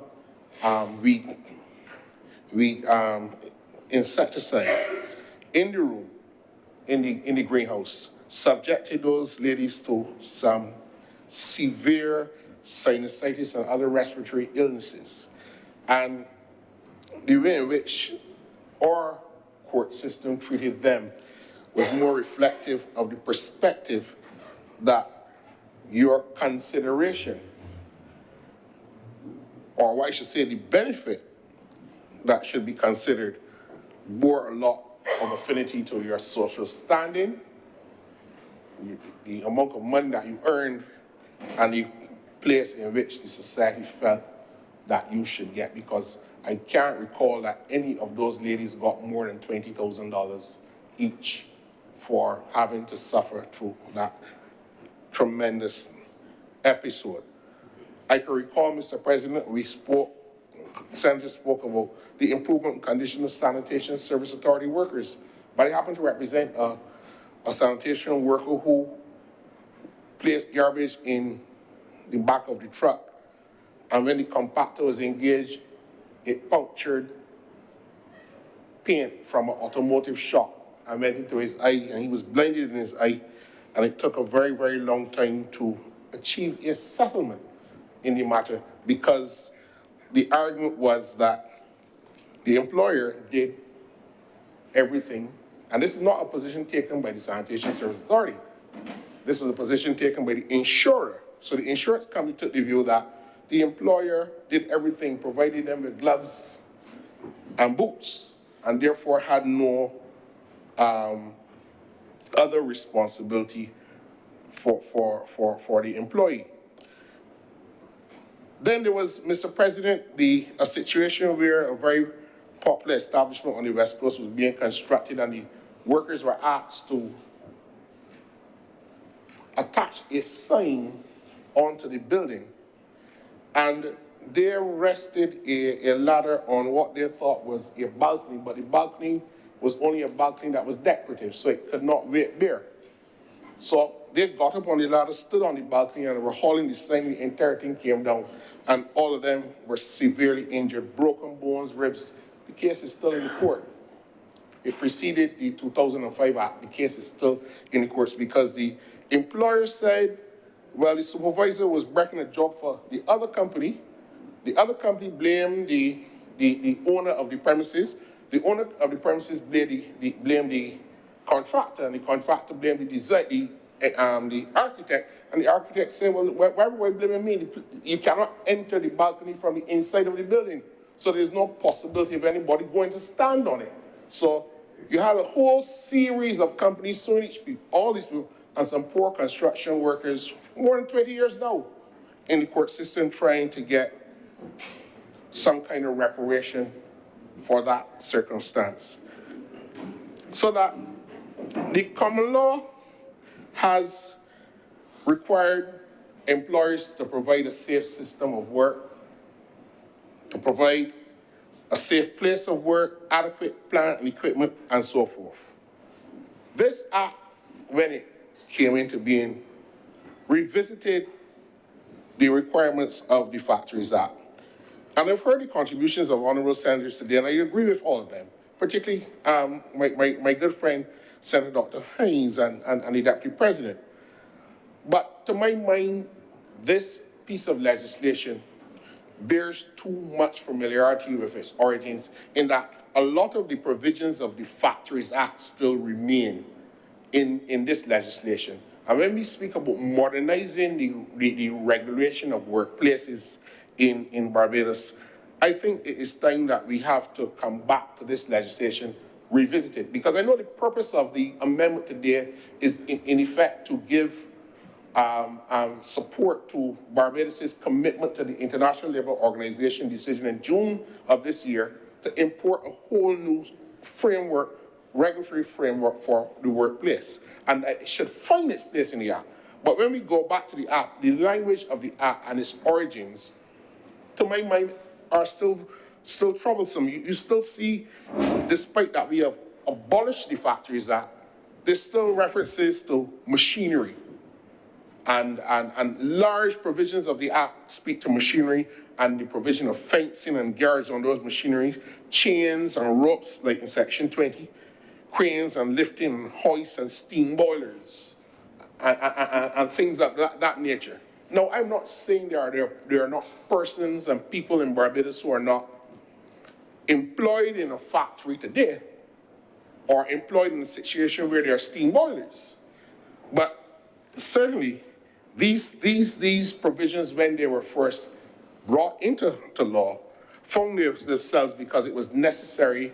We had a surge in the industrialization of the sugar sector, and we also had the beginning of the very early days of the manufacturing sector in Barbados. Certainly in the 70s and 80s, manufacturing was a really big thing in terms of factories. Everybody knew somebody who was going to a factory to work.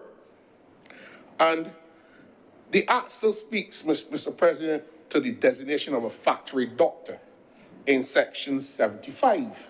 So that the tenor of the legislation still speaks in a large way as if we took the provisions for health and safety, dumped them into the Factories Act, and call it the Safety and Health at Work Act. And I think we need to work out whether or not the Act sufficiently gives coverage to all places of work and all systems of work deployed for working people in Barbados. Mr. President, the fire safety requirements in the parent legislation also contemplate that we're dealing with a factory, because Section 34 still defines the requirements of the chief fire officer to issue a certificate of fire safety to a factory or such other class or description of the workplace. So that, again, the predominance of the factory type consideration prevails through the Act. Mr. President, I have a concern that we are giving the policy maker, the chief technical officer responsible for the creation of policy, which is the chief labor officer, too much of a regulatory focus as well. I'm not saying that the office of the Labor Department or the officers of the Labor Department are not equipped to do so, but sir, I'm mindful that the chief labor officer is mentioned as the person to administer a number of pieces of legislation, some of them of more recent vintage. The chief labor officer is the first person who the Employment Rights Act requires a dismissed employee to complain to. The discrimination in employment legislation presents that case as one that has to start before the chief labor officer. The sexual harassment legislation, and again, this gives a whole suite of regulatory responsibilities, administrative responsibilities to the office of the chief labor officer. They can do, or they are required to do a lot in terms of administering and the development of policy and administering the Labor Department. But at the same time, I am not certain whether, as the suggestion by Senator Lorenzo, whether or not we need a competent health authority to deal with occupational health concerns in Barbados from a regulatory perspective. Because from where I am seeing, Mr. President, too many employers escape sanction, escape review by the competent authority because of the sheer magnitude of what they would have to do. Of course, Mr. President, the factory type environments where large numbers and bodies of employees are congregated or assembled, see the inspectorate on a regular basis.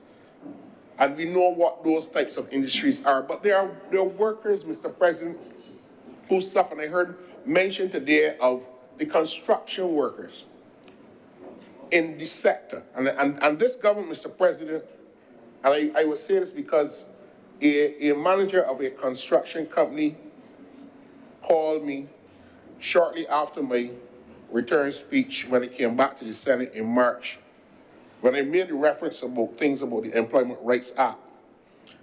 And he thanked me because apparently the Labor Department had started to make inroads into requiring tenders for construction projects, the construction companies who submit tenders to do work for government, to commit to a number of checks to ensure that the labor clauses, Public Contracts Act provisions were being applied.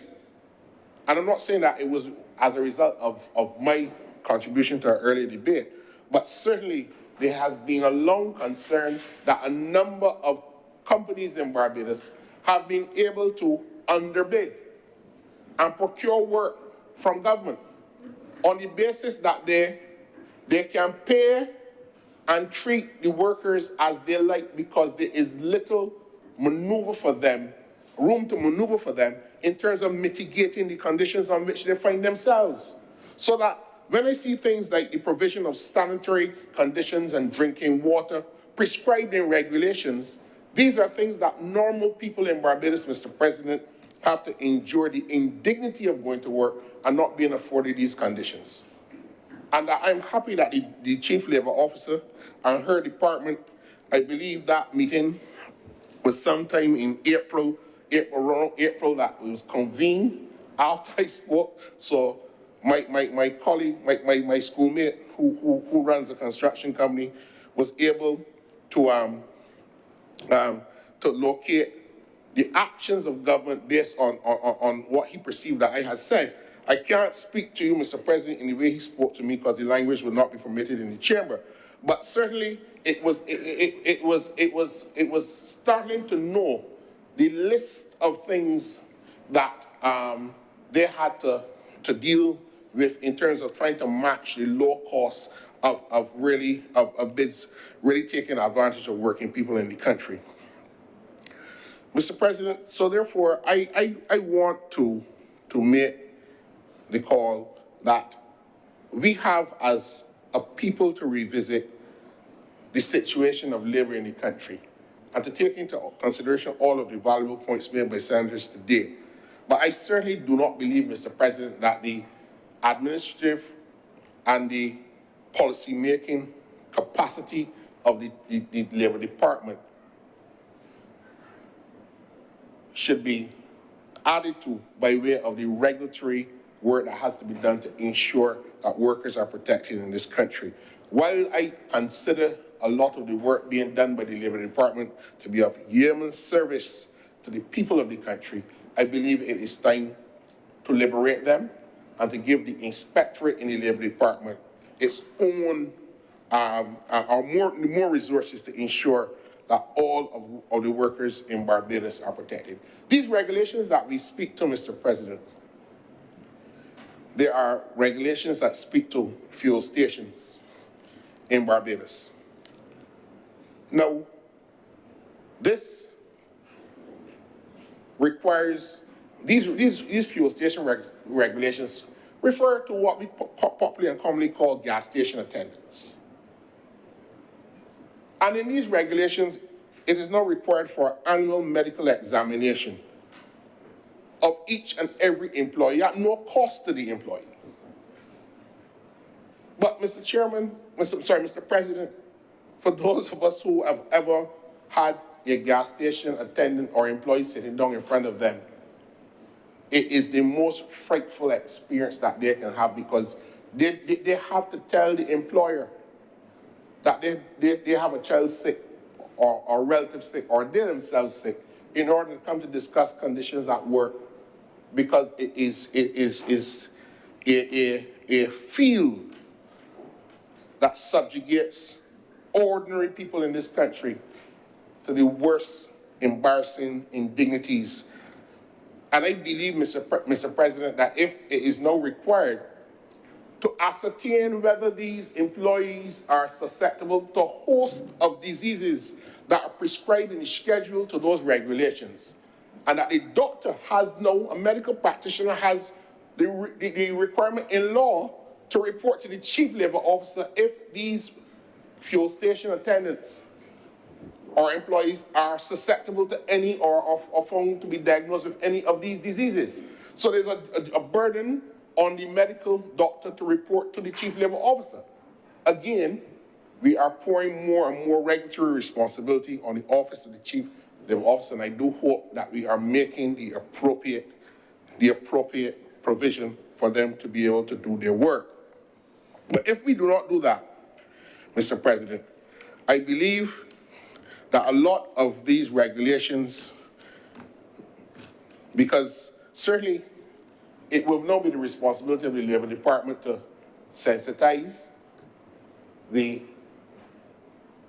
employment, the employers through the Employment Confederation, through the social partnership, through the work of the Public Information Department as to these regulations and how they will change really the character and nature of work in Barbados.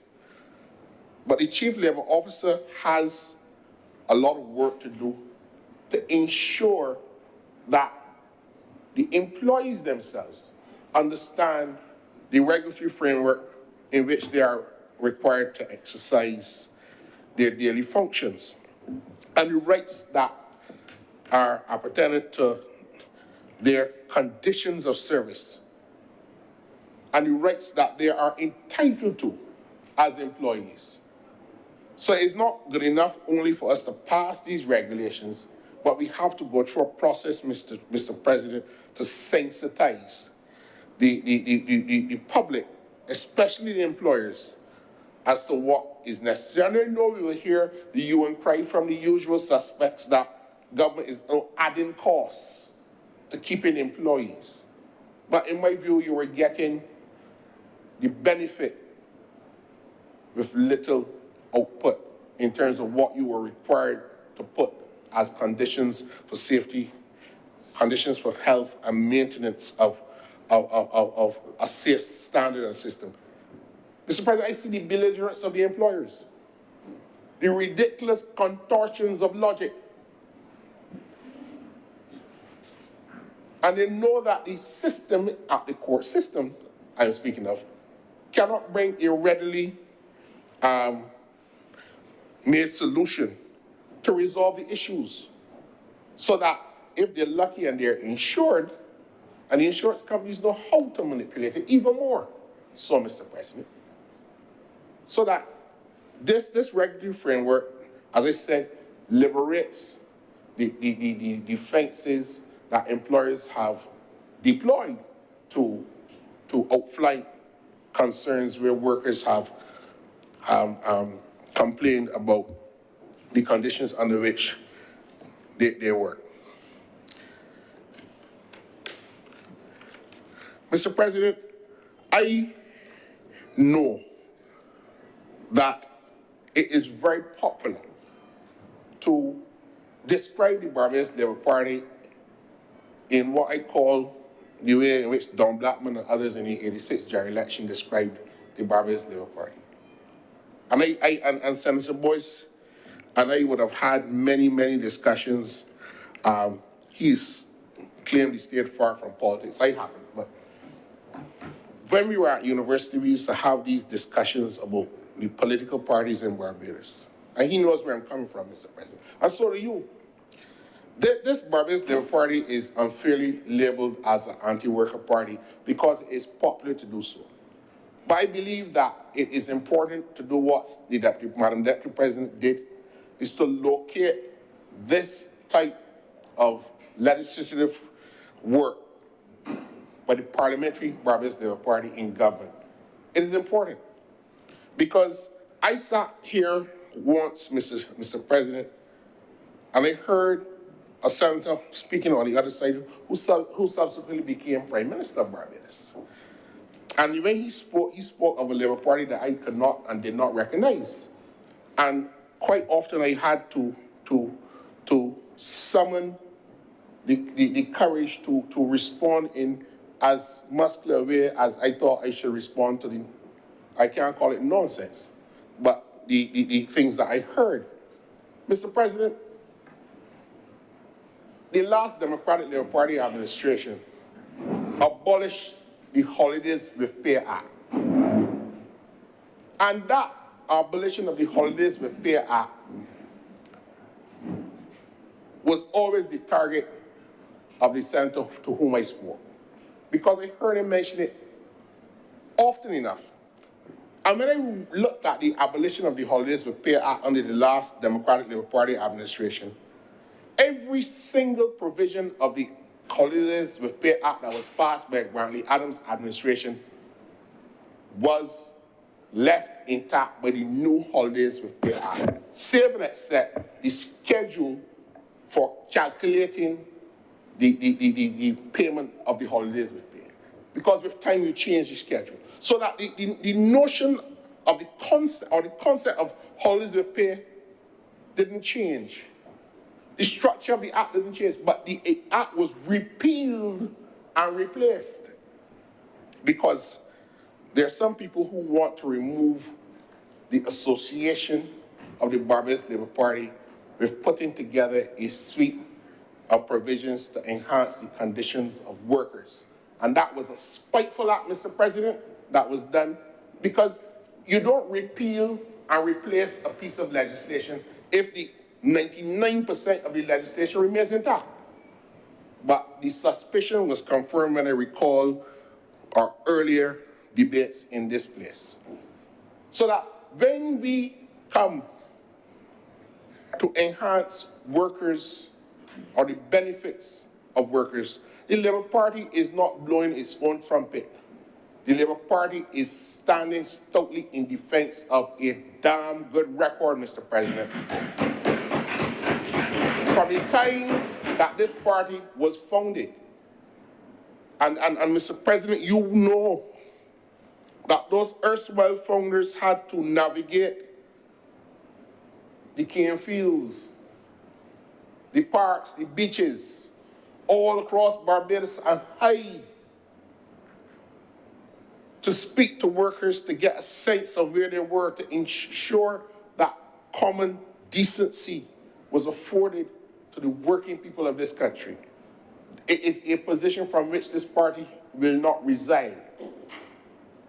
And this party in government will continue to do what is necessary to ensure that we stay on a level peg with the developments in international law, such as at the International Labour Organization and its recent conventions. And indeed, the minister and his team should be complimented for moving with such alacrity that a decision that was passed to elevate safe and healthy as a fundamental right of a worker. There is no lie between the provision, the revision at the International Convention level and its incorporation into domestic law. There is no lie. Barbadians and Barbadian working women and men should feel fortified that this government has the confidence to incorporate into domestic law this regulatory framework.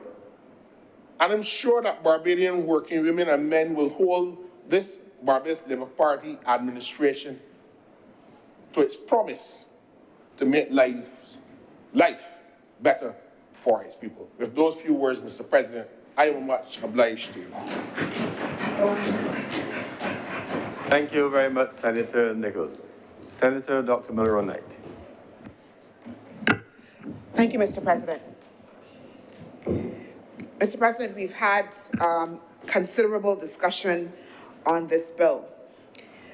I want to suggest, at least what I've heard is from across this chamber, full support for this amendment.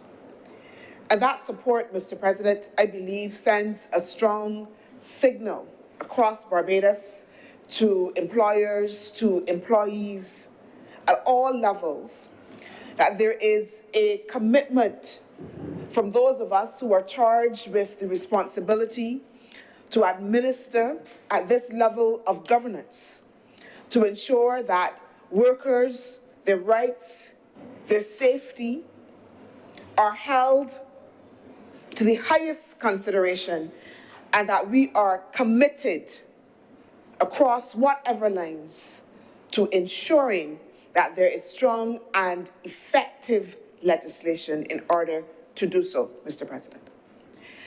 I also want to say to Senator Boyce that I will convey his strong praise of the Chief Labour Officer and also of the Minister for their hard work. Very often, public servants are sometimes vilified, for the work ethic, etc.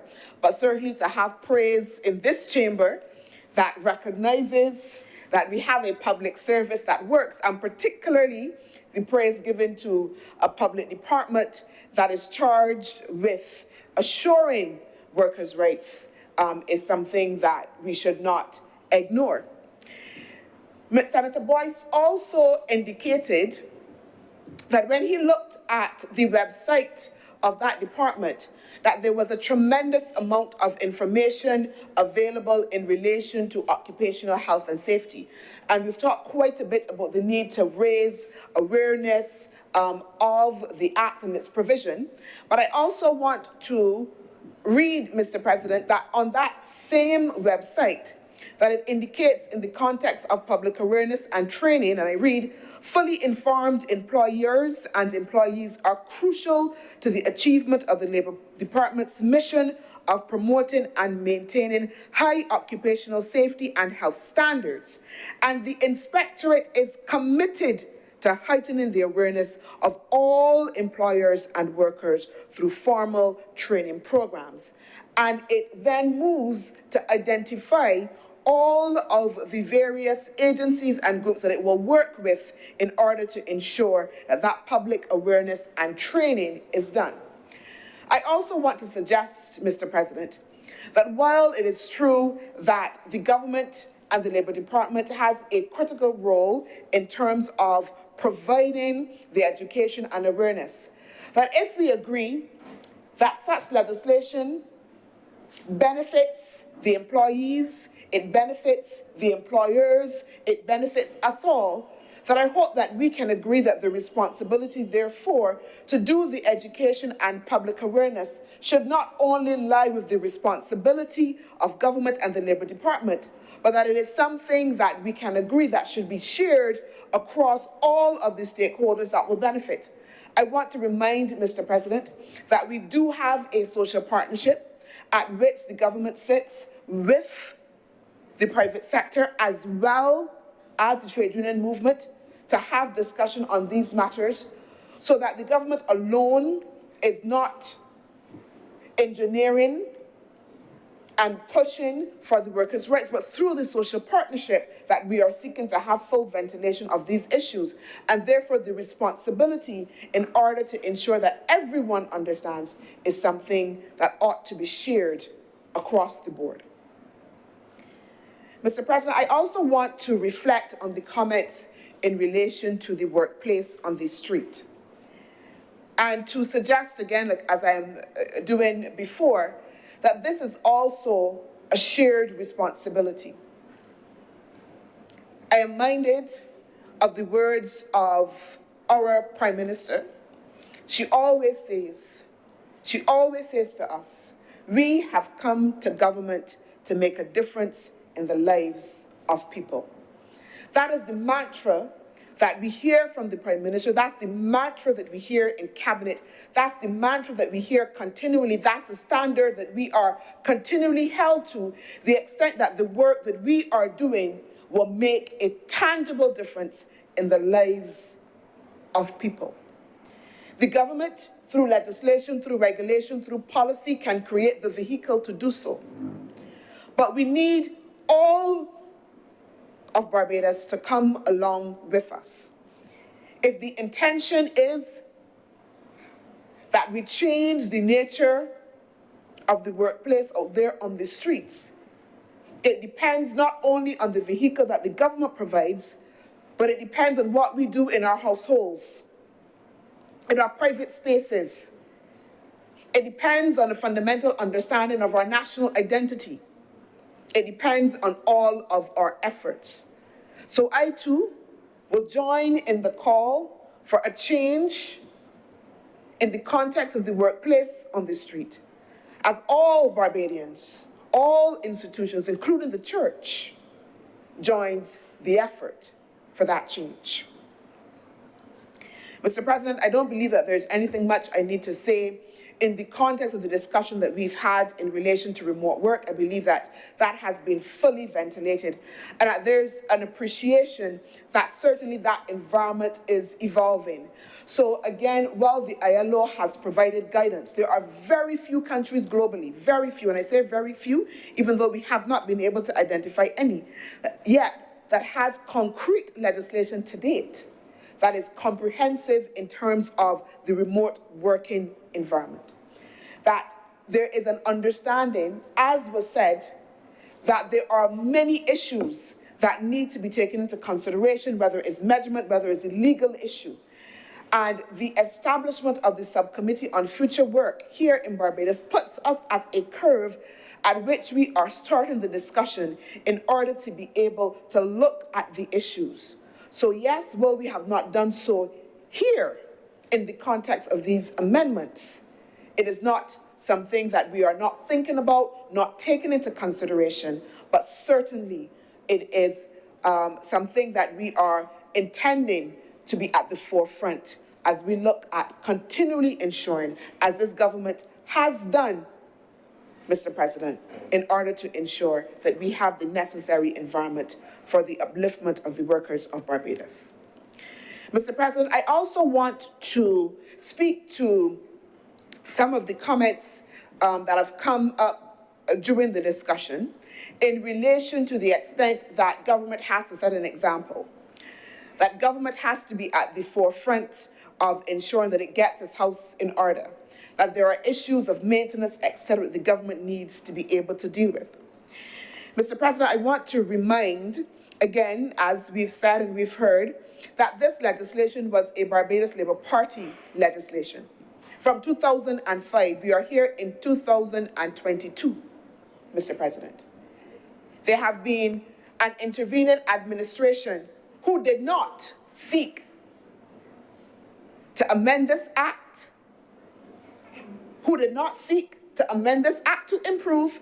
It is this administration, again, in its tradition, in its legacy of protection of workers' rights, that has once again come back to its own legislation and said, I will improve it. And more than that, Mr. President, if we look at the amendments, insertion of a new section 136A, which says, the Principal Act is amended by inserting the following new section immediately after the section 136. The Act binds the state.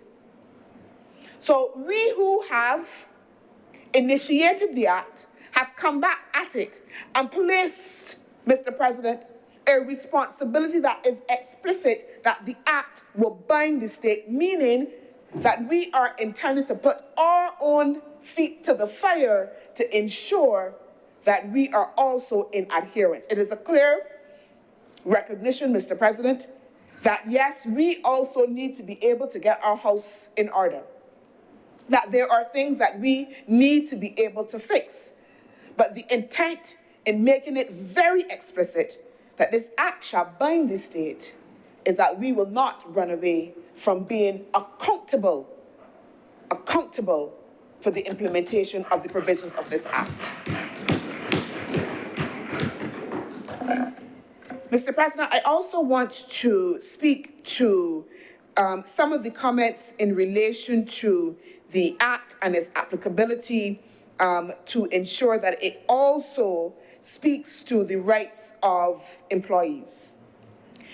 And I think, again, that we have to be sometimes, let me put it another way. I think sometimes when we speak to things, you know, we're doing something that's very specific here. We're looking at the amendments to this act.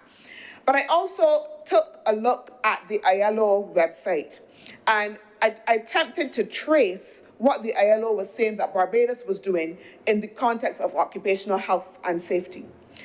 And the ILO website shows that Barbados has signed on to 40 different pieces of acts and regulations in relation to occupational health and safety.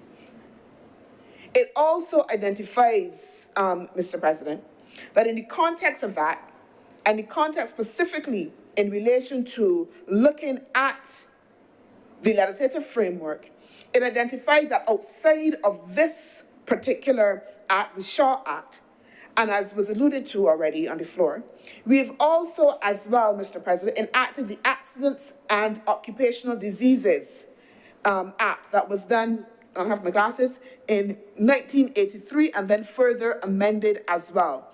We also have a Radiation Protection Act, CAP 353, Mr. President. It points to the Employment Miscellaneous Provisions Act, 1977, CAP 346. And I say all of this to say that this is a continuum, Mr. President. This is a continuum that the government is on. And that there is a spectrum of legislation and regulation in which the government is reinforcing its commitment in relation to occupational health and safety. That is documented and recognized as well. And in the context of looking at the responsibilities of the employee, as was indicated by Senator Malalu, we have Section 9, clauses from A to D. And it speaks to that these employees have the responsibility, Mr. President, to use correctly the personal protective clothing or devices provided for his use. It binds the employee while at work to report to his employer any contraventions under the Act. It says that as regards any duty or requirement imposed on his employer or any other person or under any other relevant statutory provisions, to cooperate with his employer so far as is necessary. So that the Act, Mr. President, binds the employee as well with some responsibilities for his actions, some responsibilities in relation to making use of the protective equipment that is provided. And actually, Mr. President, at 2, it says that if that employee contravenes these provisions, that they are guilty of an offense. So that there should be no discussion, no suggestion, Mr. President, that we have an act which does not at the same time recognize that employees have responsibilities in the discharge of their work. It goes on even further to say that no person employed in a workplace in which this act applies shall interfere with or use in an unauthorized manner any appliance, convenience, or any other thing provided in pursuance of this act. And again, it indicates that an employee who contravenes these provisions is guilty of an offense. So that there is weight being given to the fact that employees also have to pull their weight in the context of occupational health and safety. Mr. President, we recognize that it is a shared burden that both employer and employee must bear. Mr. President, I also want to note, again, that in the context of what the government is trying to do in terms of creating this vehicle that has many parts in order to be able to ensure that workers' rights and safety are elevated and protected, that right now we have legislation being drafted that has approved for the revision of the labor clauses of the Public Contracts Act to allow for fair treatment of workers in situations where employers benefit from contracts funded by the public through the government. So the government is also recognizing that there are some fault lines in the context of the provision of government contracts and is seeking, Mr. President, to be able to address it. Additionally, also approved, Mr. President, for amendments to the Protection of Wages Act to better safeguard the remuneration of workers, as well as proposals to create legislation that will recognize trade unions and employers' organizations. It's a comprehensive suite, Mr. President. This is not just a drop in the bucket, one thing. The government recognizes that we need to be able to create a multi-layered framework for the protection of workers, and it is steadfast in doing so. As I indicated, Mr. President, in my opening, and as was reiterated, we have a situation in which this was only passed in June of 2022, and we are here, and already these other pieces of legislation that I have pointed to are in draft in order to come before, at some point, to this honourable chamber. Mr. President, as I close, I want again to thank all of the honourable members for their support of these amendments. And I want to indicate that we will remain steadfast, certainly as a government, in our commitment, and I reiterate, to doing all that we can and all that is necessary to reverse the perception in this country that workers are there only for the exploitation of profit, Mr. President. To reverse the perception in this country that the main concern that employers should have is whether or not they pay a fair wage, but that there are other things that need to be put in place in order to enhance and uplift workers in this country. That this government is committed to ensuring that through the vehicle that it has in the context of legislation, that it will not be deterred in its efforts to make sure that across all areas that we introduce the necessary legislation for the protection of workers in this country. Mr. President, I do not beg to move that Your Honour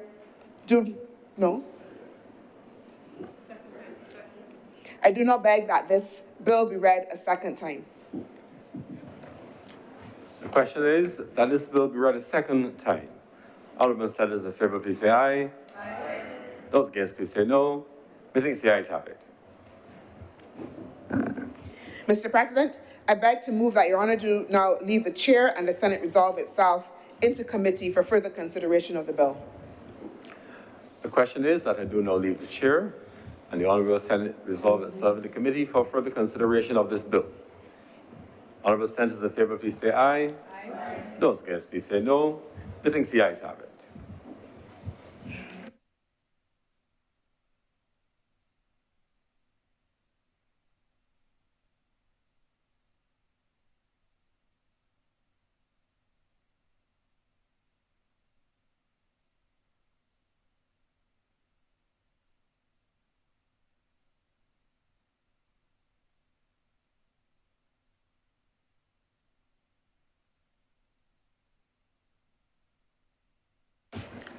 Senate is now in committee.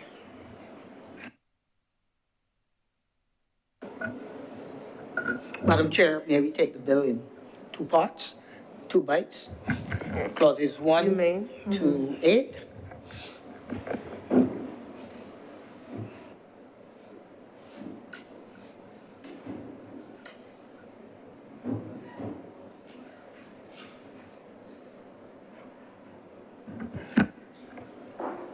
Madam Chair, I do not beg that clauses 1 to 8 stand part.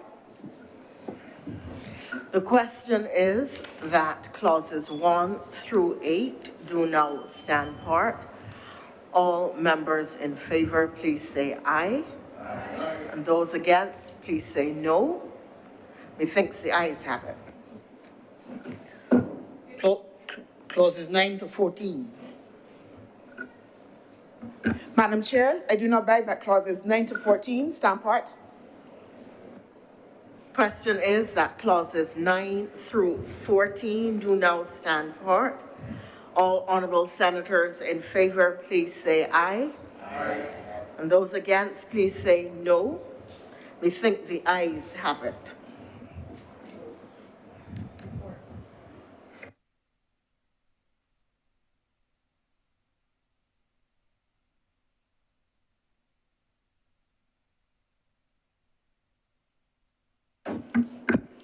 Madam Chair, I beg to move that you do not report to His Honour the President the passing of one bill in committee. The question is that I do now report to His Honour the President the passing of one bill in committee. All honourable senators in favour, please say aye. Aye. Those against, please say no. We think the ayes have it.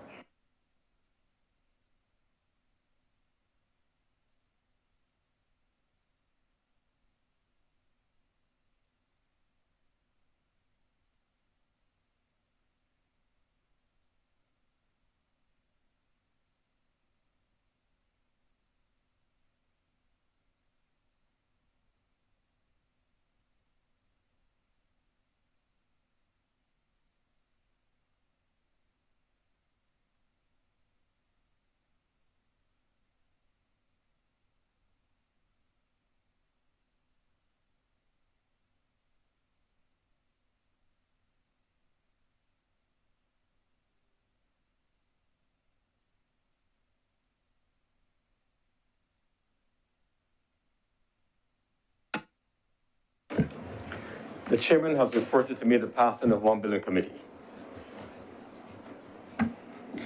Mr. President, I beg to move that this bill now be read a third time. The question is that this bill be read a third time. Honourable senators in favour, please say aye. Aye. Those against, please say no. Methinks the ayes have it.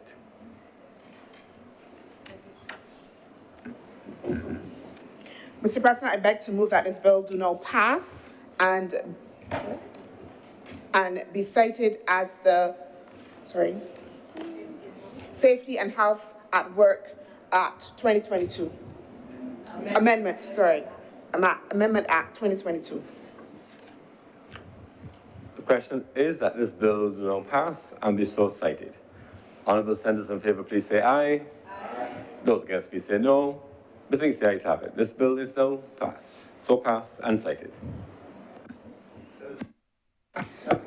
Mr. President, in keeping with the provisions of the bill that we have just passed, I beg to move a suspension of the sitting for 15 minutes to allow us a few moments to walk around, and we will reconvene at 5:30 p.m., well, 5:45 p.m. The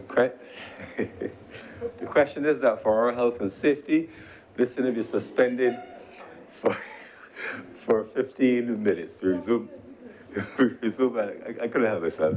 We resume at 5:45 p.m.